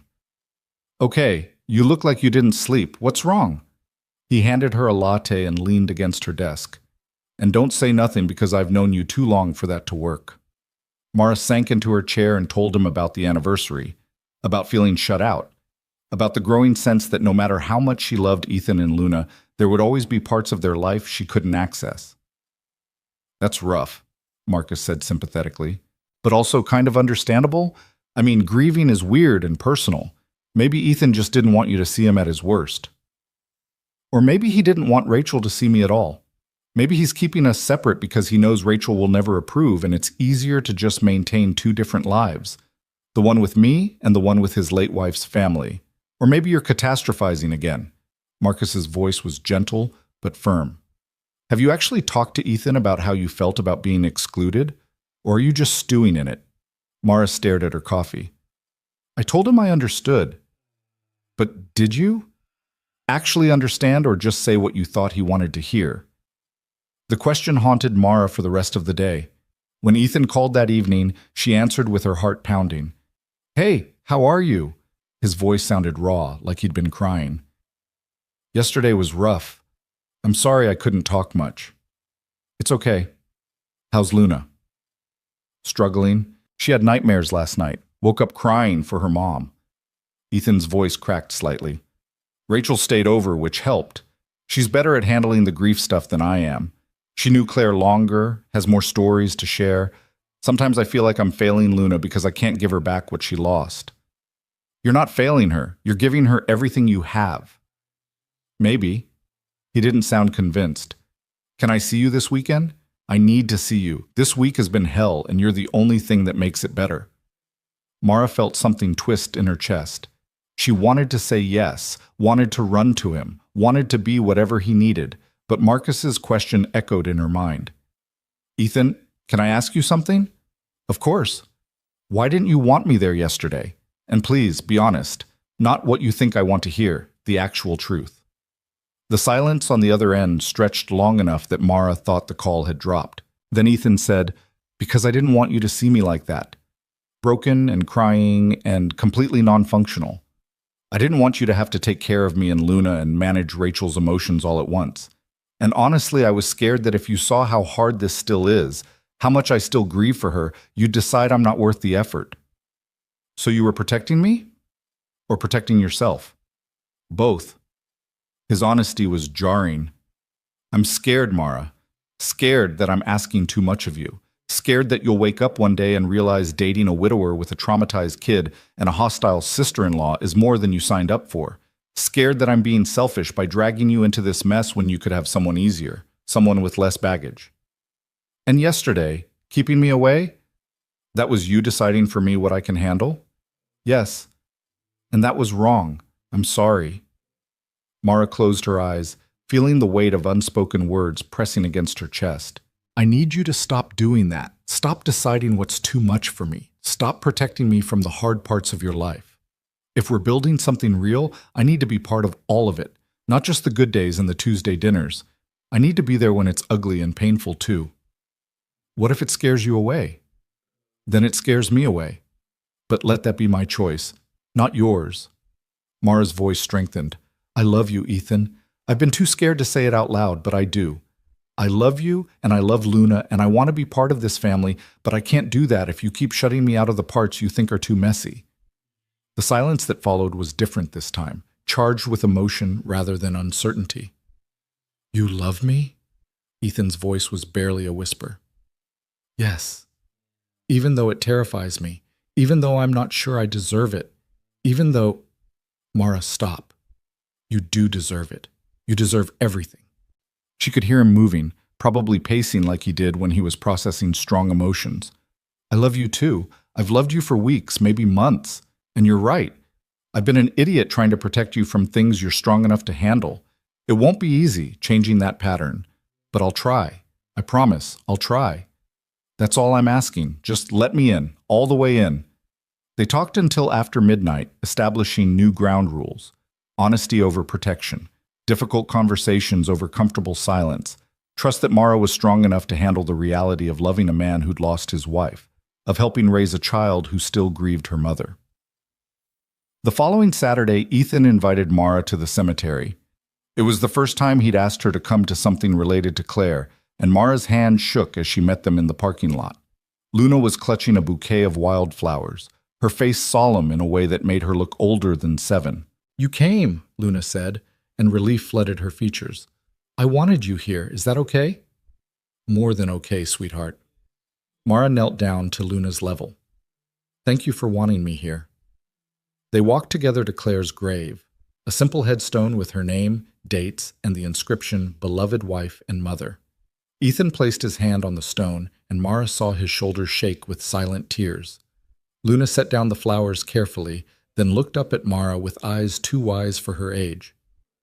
Do you think she knows about you? The question could have been a trap, could have been weighted with resentment or fear, but Luna's expression held only genuine curiosity. I don't know, Mara answered honestly, but if she does, I hope she knows that I'm trying to take care of you both. Not replace her, never that, just love you the best way I know how. Luna thought about this, then nodded. I think she'd be glad. Dad's been really sad for a long time, but since you came, he smiles more. And I like having someone who braids hair and knows about books and doesn't mind when I talk too much. You never talk too much. Mara felt tears burning behind her eyes. That's what Mom used to say. Luna said it matter-of-factly, without malice. You're different from her. She likes science, and you like stories. She could draw really good, and you're terrible at drawing. No offense. None taken. I am terrible at drawing. But you're both nice, and you both love Dad and me, so I think it's okay to love you even though I still miss her. Luna reached for Mara's hand. Is that okay? Mara had to swallow hard before she could speak. That's more than okay. You should always miss your mom. She was important and special, and missing her means you loved her, and you can love her and still have room in your heart for other people. Love doesn't run out. Luna squeezed her hand, then went to stand by Ethan, wrapping her arms around his waist. He looked back at Mara over Luna's head, and she saw gratitude and love and vulnerability all mixed together in his expression. They stood there for a long time, the three of them in front of Claire's grave, and instead of feeling like an intruder, Mara felt like she was being welcomed into something sacred. This was part of their story, part of who they were, and they were choosing to share it with her. On the drive back, Luna fell asleep in the back seat, exhausted from emotion. Ethan reached across the console and took Mara's hand. Thank you, he said quietly, for what you said to Luna, for being here, for not running when things got hard. Thank you for letting me in, finally all the way in. There's more, more hard stuff ahead. Rachel's not going to magically become supportive. There'll be days when Luna resents you for not being Claire. Days when I'm drowning in grief and can't be the partner you deserve. Days when you'll question whether this is worth it. I know, Mara squeezed his hand, but there'll also be good days. Days when Luna calls me family. Days when you look at me like I hung the moon. Days when I realize that every hard thing was worth it because I get to be part of this. Part of you. When did you get so optimistic? Around the time I fell in love with a single dad and his incredible daughter. Mara smiled. You're a bad influence. The worst. The months that followed tested that optimism repeatedly. In August, Rachel came for Luna's birthday party and spent the entire time making pointed comments about the traditions Claire had established, about how things were different when Claire was alive, about whether it was appropriate for Mara to help Luna blow out the candles since she wasn't really family. Mara endured it with as much grace as she could muster, but that night she cried in Ethan's arms, all her old insecurities flooding back. "I'll never be enough for her," Mara sobbed. "No matter what I do, I'll always be the woman who replaced her sister." "You didn't replace anyone." Ethan held her tighter. "But you're right that Rachel may never fully accept you. And I'm sorry for that. I'm sorry that loving us means dealing with her judgment and her grief. But Mara, Luna loves you. I love you. And we get to choose our family, not Rachel." In September, Luna had a breakdown at school when a teacher innocently asked students to make Mother's Day cards for their moms.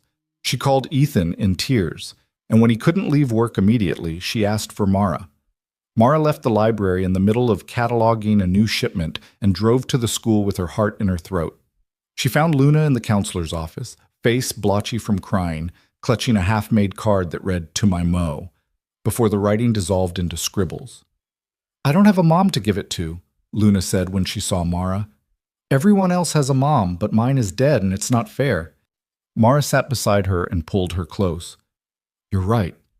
It's not fair. None of it is fair. The teacher said I could make it for someone else, like my aunt or my grandma, but that's not the same." "No, it's not the same." Mara chose her words carefully. "Your mom should be here. You should be able to make her a card and give her a hug and tell her you love her. And I'm so sorry that you can't." Luna cried harder, and Mara just held her, letting her feel everything without trying to fix it or make it better. Sometimes grief didn't need solutions. Sometimes it just needed witness. When Luna finally calmed down, she pulled back and looked at Mara with red-rimmed eyes. "Can I tell you something?" "Always." "Sometimes I pretend you're my mom. Not like replacing my real mom, but like my mom now. Is that bad?" Mara's throat closed up. "No, sweetheart, that's not bad at all." "Really? Because I feel guilty when I think it, like I'm betraying her or something." "Your mom would want you to have people who love you. She'd want you to have someone to help with homework and braid your hair and listen when you're sad. And loving me doesn't mean you love her any less." Mara cupped Luna's face gently. "You have room in your heart for both of us. Your mom, who you'll always miss and always love, and me who's here now. Both can be true at the same time." Luna thought about this, then carefully picked up the crumpled card. "Can I make this for you? Would that be okay?" "I would be honored." They finished the card together, Luna's careful printing saying, "To Mara, who is like my mom now," with a drawing of the three of them holding hands. Mara kept that card in her wallet, and on hard days when she questioned whether she belonged in this family, she'd take it out and remember Luna's tear-stained face saying, "You're like my mom now." In October, Ethan sat Mara down with a serious expression that immediately made her anxious. "We need to talk about the future," he said, and Mara's stomach dropped. "Okay." She braced herself for whatever was coming. A breakup. A need for space. Something that would confirm her worst fears. "I want you to move in with us." Mara stared at him. "What?" "Move in. With me and Luna. Be part of this family officially, not just on Tuesdays and weekends, but every day. Wake up in our bed, have breakfast with us, be there for the mundane stuff and the important stuff and everything in between." Ethan took her hands. "I know it's a big step. I know it's scary. But I love you and Luna loves you, and I don't want to keep pretending you're just visiting. This is your home. You belong here." "Ethan, Mara's mind was racing. "What about Rachel? What about Luna's routine? What if it's too fast?" "Rachel doesn't get a vote, and yes, Luna's routine will change, but she wants you here. We both do. And as for too fast, Mara, we've been together for 8 months. We love each other. We've already survived holidays and grief anniversaries and family drama. If we can handle all that, we can handle living together." "You really want this?" "I really want this. But only if you do. No pressure, no obligation, just Think about it. Imagine waking up here every morning. Imagine being part of every day, not just the highlight reel. If that sounds good to you, then let's do it. If it sounds terrifying, then we'll wait. Mara closed her eyes and let herself imagine it. Morning coffee with Ethan while Luna ate cereal, helping with homework at the kitchen table, bedtime stories and goodnight kisses, coming home from work to people who loved her, who chose her, who wanted her there. It was terrifying. It was everything she'd ever wanted. "Okay," she whispered. "Yes, let's do it." Ethan's smile could have lit up the entire house. "Really?" "Really. I want to wake up here. I want to be part of every boring Tuesday and every hard Monday. I want all of it." He kissed her then, deep and tender and full of promise. "When? Is this weekend too soon?" "This weekend is perfect." Moving in was chaotic and emotional and exactly right. Mara packed up her apartment, the space she'd lived in alone for 5 years, the fortress she'd built against disappointment and heartbreak. Jasmine helped, making sarcastic comments about how disgustingly happy Mara looked while packing boxes. "Remember when you thought he was too good to be true?" Jasmine said, wrapping Mara's dishes in newspaper. "Remember when you were convinced he'd wake up and realize you weren't worth the effort? Please don't remind me of what an idiot I was." "Not an idiot, just scared. But you chose to be brave, and look what happened. You got your family." Jasmine's eyes were suspiciously shiny. "I'm really proud of you, you know, for not running, for staying when it got hard, for believing you deserved this. I couldn't have done it without you. All those times you showed up with coffee and tough love and refused to let me catastrophize myself out of happiness. Thank you." "That's what best friends do." Jasmine hugged her hard. "Now go. Go be part of your family, but still call me every week or I will hunt you down." Luna helped unpack Mara's boxes with the enthusiasm of a child who'd been promised a live-in best friend. She wanted Mara's books on her shelves, Mara's pictures on the walls, physical proof that this was permanent. "Now you can't leave even if you want to," Luna said, carefully arranging Mara's favorite novels on the living room bookshelf. "Because your stuff is here." "I don't want to leave," Mara assured her. "This is where I want to be." "Promise?" "I promise." That first night, lying in bed next to Ethan in what was now their room, Mara felt something she'd been chasing her entire life settle into place. Peace, belonging, home. "I love you," Ethan murmured in the darkness, his arm around her waist. "Thank you for taking a chance on us. Thank you for seeing me, for choosing me, for letting me be part of this beautiful, complicated, perfect family. We're the lucky ones. Luna and me. We got you." Mara fell asleep that night listening to the sounds of her family. Ethan's steady breathing, Luna's occasional sleep talk from down the hall, the creak of the house settling around them. She'd started this year rejected and humiliated, convinced she'd never be chosen, never be enough. And now she was here, home, loved, chosen not despite her imperfections, but because of everything she was. The journey hadn't been easy. There would still be hard days ahead, Rachel's disapproval, Luna's grief, Ethan's moments of guilt about moving on. But they would face those days together, as a family, because that's what love was. Not the absence of difficulty, but the choice to stay through it, to build something worth fighting for, one day at a time, one brave choice after another. And Mara had never been so grateful for her own courage, for that night in the cafe when she chose to stay instead of run, for every moment since when she chose trust over fear. She'd been chosen. She was enough. She was home.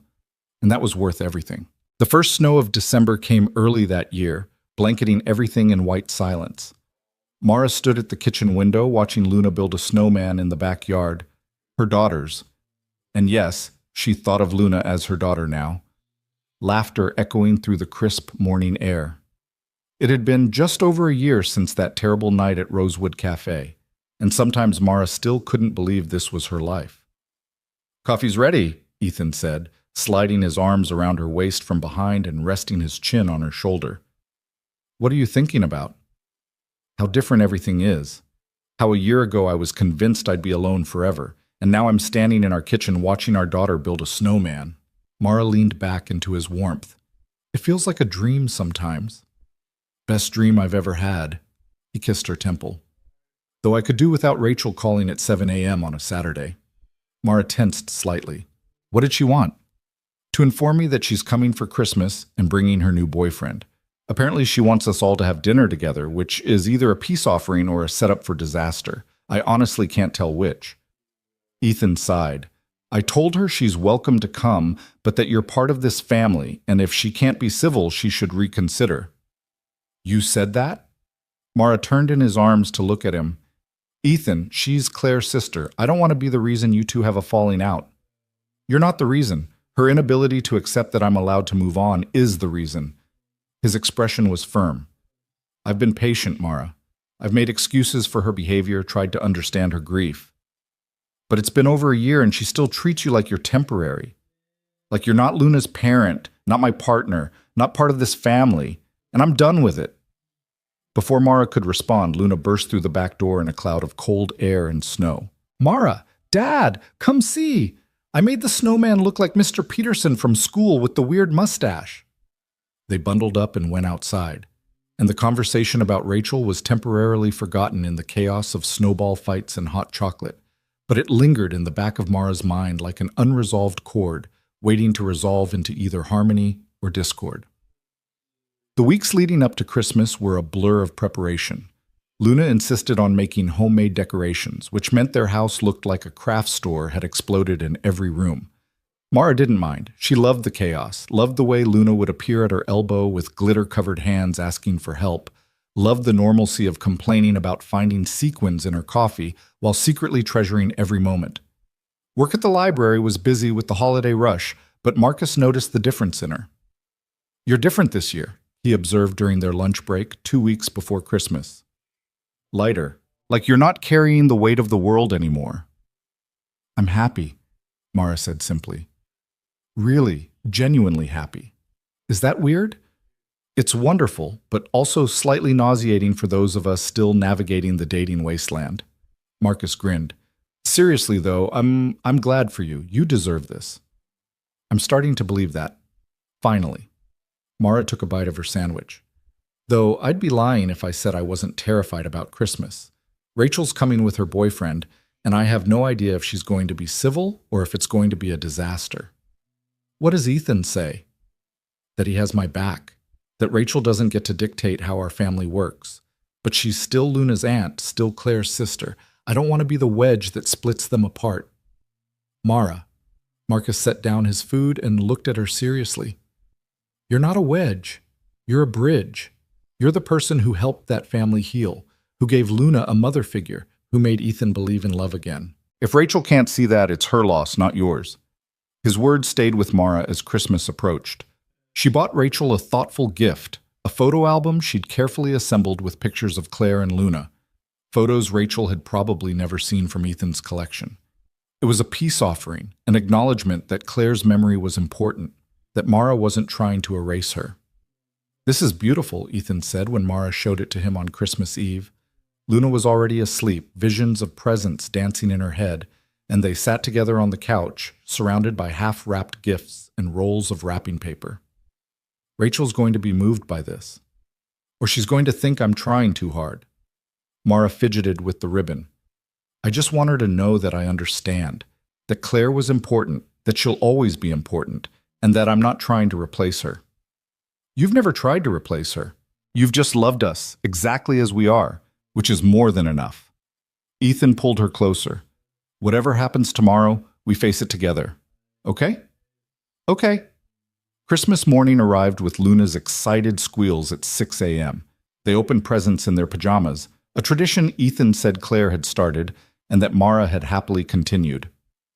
Luna got the art supplies she'd been begging for, a new bike that made her scream with joy, and the complete set of books by her favorite author. Ethan gave Mara a delicate necklace with 3 intertwined circles. For the 3 of us, he explained, his voice thick with emotion. Mara gave him a leather-bound journal for the book he'd mentioned wanting to write about his experience with grief and single parenting. So you can tell your story, she said. Help other people who are going through what you went through. Our story, he corrected, because you're part of it now, the best part. They were cleaning up wrapping paper when the doorbell rang at noon. Luna ran to answer it, and Mara heard Rachel's voice, bright and cheerful in a way that immediately set Mara on edge. Too cheerful. Performative cheerful. Rachel came in with a man Mara assumed was her boyfriend. Tall, handsome in a generic way, clearly uncomfortable. Rachel herself looked different, softer, somehow, less armored. "Mara," Rachel said, and there was something in her voice Mara had never heard before. Uncertainty. "It's good to see you." "You too. Merry Christmas." Mara gestured to the living room. "We just finished opening presents. Can I get you something to drink? Coffee? Hot chocolate?" "Coffee would be great, thank you." Rachel's boyfriend, introduced as David, nodded gratefully. The afternoon passed with surprising ease. David was pleasant and clearly adored Rachel, and Rachel herself seemed less hostile than usual. She laughed at Luna's jokes, complimented the decorations, even asked Mara about her work with genuine interest. But there was a tension underneath it all, a sense that something needed to be said but wasn't being said. After dinner, turkey that Mara and Ethan had cooked together while Luna helped by sneaking bites of stuffing, Rachel asked if she and Mara could talk privately. Ethan shot Mara a concerned look, but she nodded. They'd have to face this eventually. They went out to the back porch, bundled in coats against the December cold. The sun was setting, painting the snow-covered yard in shades of pink and gold. For a long moment, neither of them spoke. "I owe you an apology," Rachel said finally, her breath visible in the cold air. "Actually, I owe you about 100 apologies, but I'm going to start with the biggest one. I've been terrible to you, cruel, judgmental, unfair. And you didn't deserve any of it." Mara wasn't sure what she'd expected, but it wasn't this. "Rachel, Please, let me finish. I need to say this." Rachel turned to face her, and Mara saw tears in her eyes. "When Claire died, I lost my best friend. Not just my sister, my best friend, the person I told everything to, who knew me better than anyone. And when she died, I was so angry. Angry at the universe, at God, at cancer, at Ethan for surviving when she didn't. And then when you came along, I was angry at you too. For replacing her. No, for being what she couldn't be." Rachel's voice broke. "For being alive. For getting to watch Luna grow up, be part of her life, love Ethan. All the things Claire should have gotten to do, and it wasn't fair to hate you for that. But I did anyway."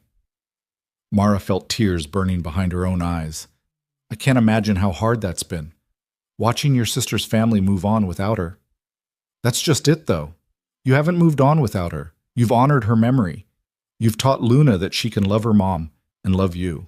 You've never tried to erase Claire or pretend she didn't exist, and I've been too angry and scared to see that." Rachel wiped at her eyes. "David helped me understand. He lost his wife 5 years ago, has 2 kids. He helped me see that love doesn't diminish love, that Ethan loving you doesn't mean he loved Claire less, that Luna having you as a mother figure doesn't betray her real mother's memory. Rachel, I would never, I know that now. I should have known it all along, but grief makes you crazy, makes you hold on to things so tight you strangle them." Rachel reached into her pocket and pulled out a folded piece of paper. "Claire wrote this right before she died. I've been carrying it for 3 years, and I think it's time I shared it with you." With shaking hands, Mara unfolded the paper. It was a letter, written in handwriting that was clearly labored, the letters shaky but determined. "To whoever loves my family after I'm gone, thank you. I know that seems like a strange thing to start with, but it's what I feel most strongly as I write this. Thank you for loving Ethan when I can't anymore. Thank you for being there for Luna when I won't be. Thank you for stepping into this mess of grief and loss and choosing to love them anyway. I'm writing this on what will probably be one of my last good days. The pain is manageable right now. My mind is clear, and I want to say things while I still can. I want you to know that I'm not threatened by you. I'm grateful for you. Whoever you are, whatever you look like, however you came into their lives, you're a gift. Ethan is going to struggle with guilt. He's going to feel like loving you betrays me, like being happy is somehow dishonoring my memory. Please be patient with him. Remind him that love isn't finite, that his heart is big enough to hold me in memory and you in present reality. Remind him that I want him to be happy, that my last wish is for him to find joy again. Luna's going to be confused. She's so young, and she won't fully understand what's happening. She might resent you at first, might compare you to me in ways that hurt. Please don't give up on her. She needs someone to show her that it's okay to move forward, that healing doesn't mean forgetting. Be patient.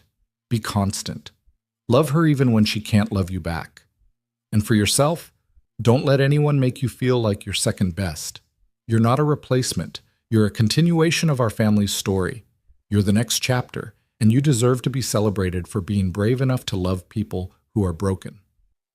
I wish I could meet you. I wish I could thank you in person. But since I can't, I'm trusting Rachel to give you this letter when the time is right. When my family has found you and you've found them, thank you for loving them. Thank you for being their future. Thank you for being everything I can't be. With gratitude and love, Claire. By the time Mara finished reading, she was crying openly. Rachel was crying too, and they stood there on the porch in the December cold, both grieving and healing in the same breath. She knew, Mara whispered. She knew someone would come after her. She hoped someone would. She couldn't stand the thought of them being alone. Rachel smiled through her tears. And I think she'd be really happy it was you. Someone who loves them so completely. Someone who fights for them even when I make it difficult. Why didn't you show me this before? Because I wasn't ready. I wasn't ready to let go, to accept that Claire was really gone, and that you were really here to stay. But I'm ready now. I'm ready to stop fighting and start accepting that you're part of this family, that you belong here. Rachel held out her hand. I'm sorry, Mara, for everything. Can we start over? Mara took her hand, then pulled Rachel into a hug. We don't need to start over. We just need to move forward, together. They stood there holding each other while the sun finished setting, two women bound by love for the same family, finally finding their way to peace. When they came back inside, Ethan took one look at their tear-stained faces and immediately went into protective mode. What happened? Are you okay? We're fine. Rachel smiled at him, a real smile, warm and genuine. We're better than fine. We're family.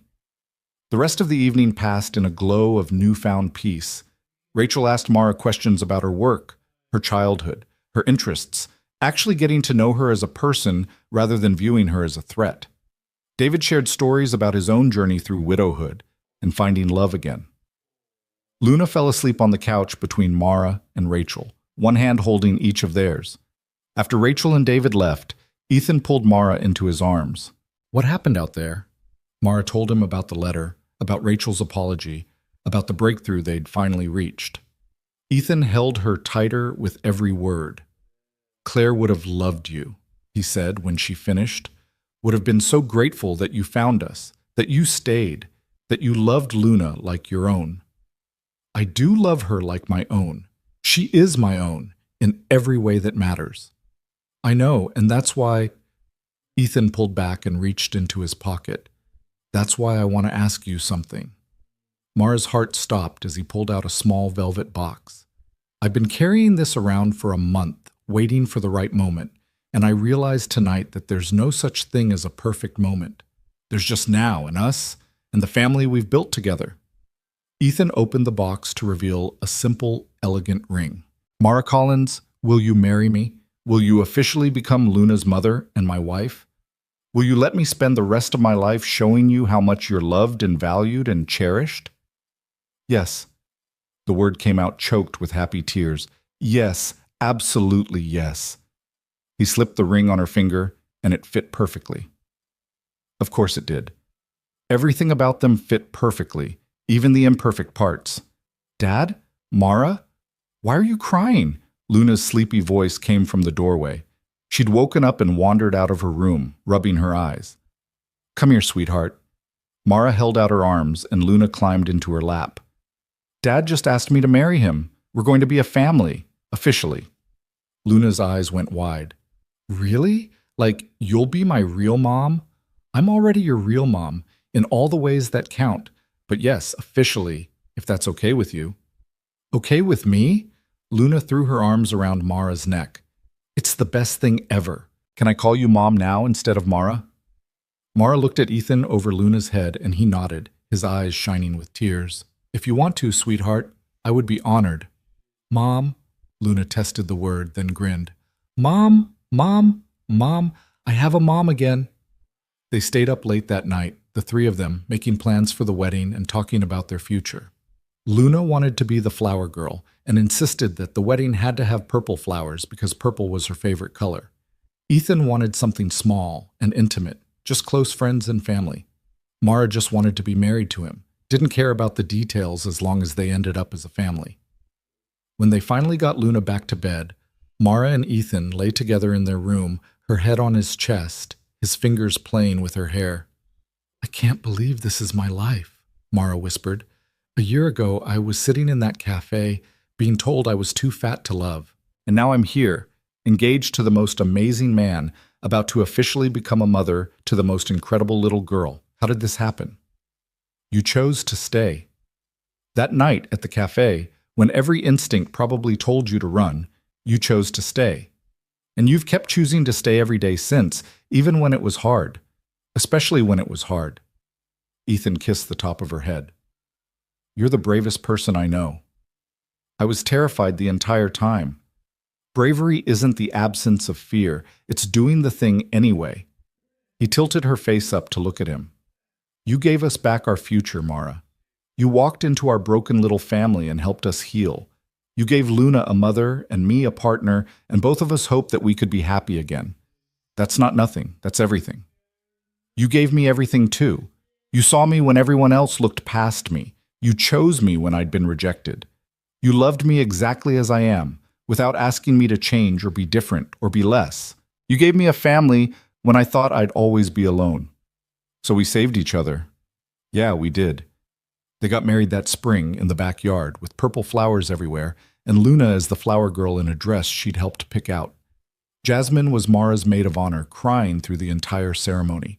Rachel stood up during the reception and gave a speech about how Claire would have loved Mara, how grateful she was that Luna had such an incredible mother figure, how happy she was that Ethan had found love again. There wasn't a dry eye in the house. But the moment Mara would remember forever came during their first dance. As they swayed to the music, Luna wiggled her way between them, and without missing a beat, they adjusted to include her. The three of them dancing together, a family bound not by blood but by choice, by love, by the brave decision to keep showing up for each other. I love you, Ethan whispered. I love you too, Mom, Luna added. I love you both so much. Mara felt tears on her cheeks but didn't bother wiping them away. These were happy tears, earned tears, tears that came from a heart so full it had to overflow. Later that night, after the guests had left and Luna was asleep in her room, exhausted from dancing and cake, Mara stood in the backyard looking up at the stars. Ethan found her there, wrapping a blanket around her shoulders. What you thinking about? That night at Rosewood Café, how Damon said I'd never find anyone if I didn't change, didn't lose weight, didn't become someone different. Mara leaned back against Ethan's chest. How he was wrong about everything. I didn't have to change. I just had to find someone who saw me for who I really am.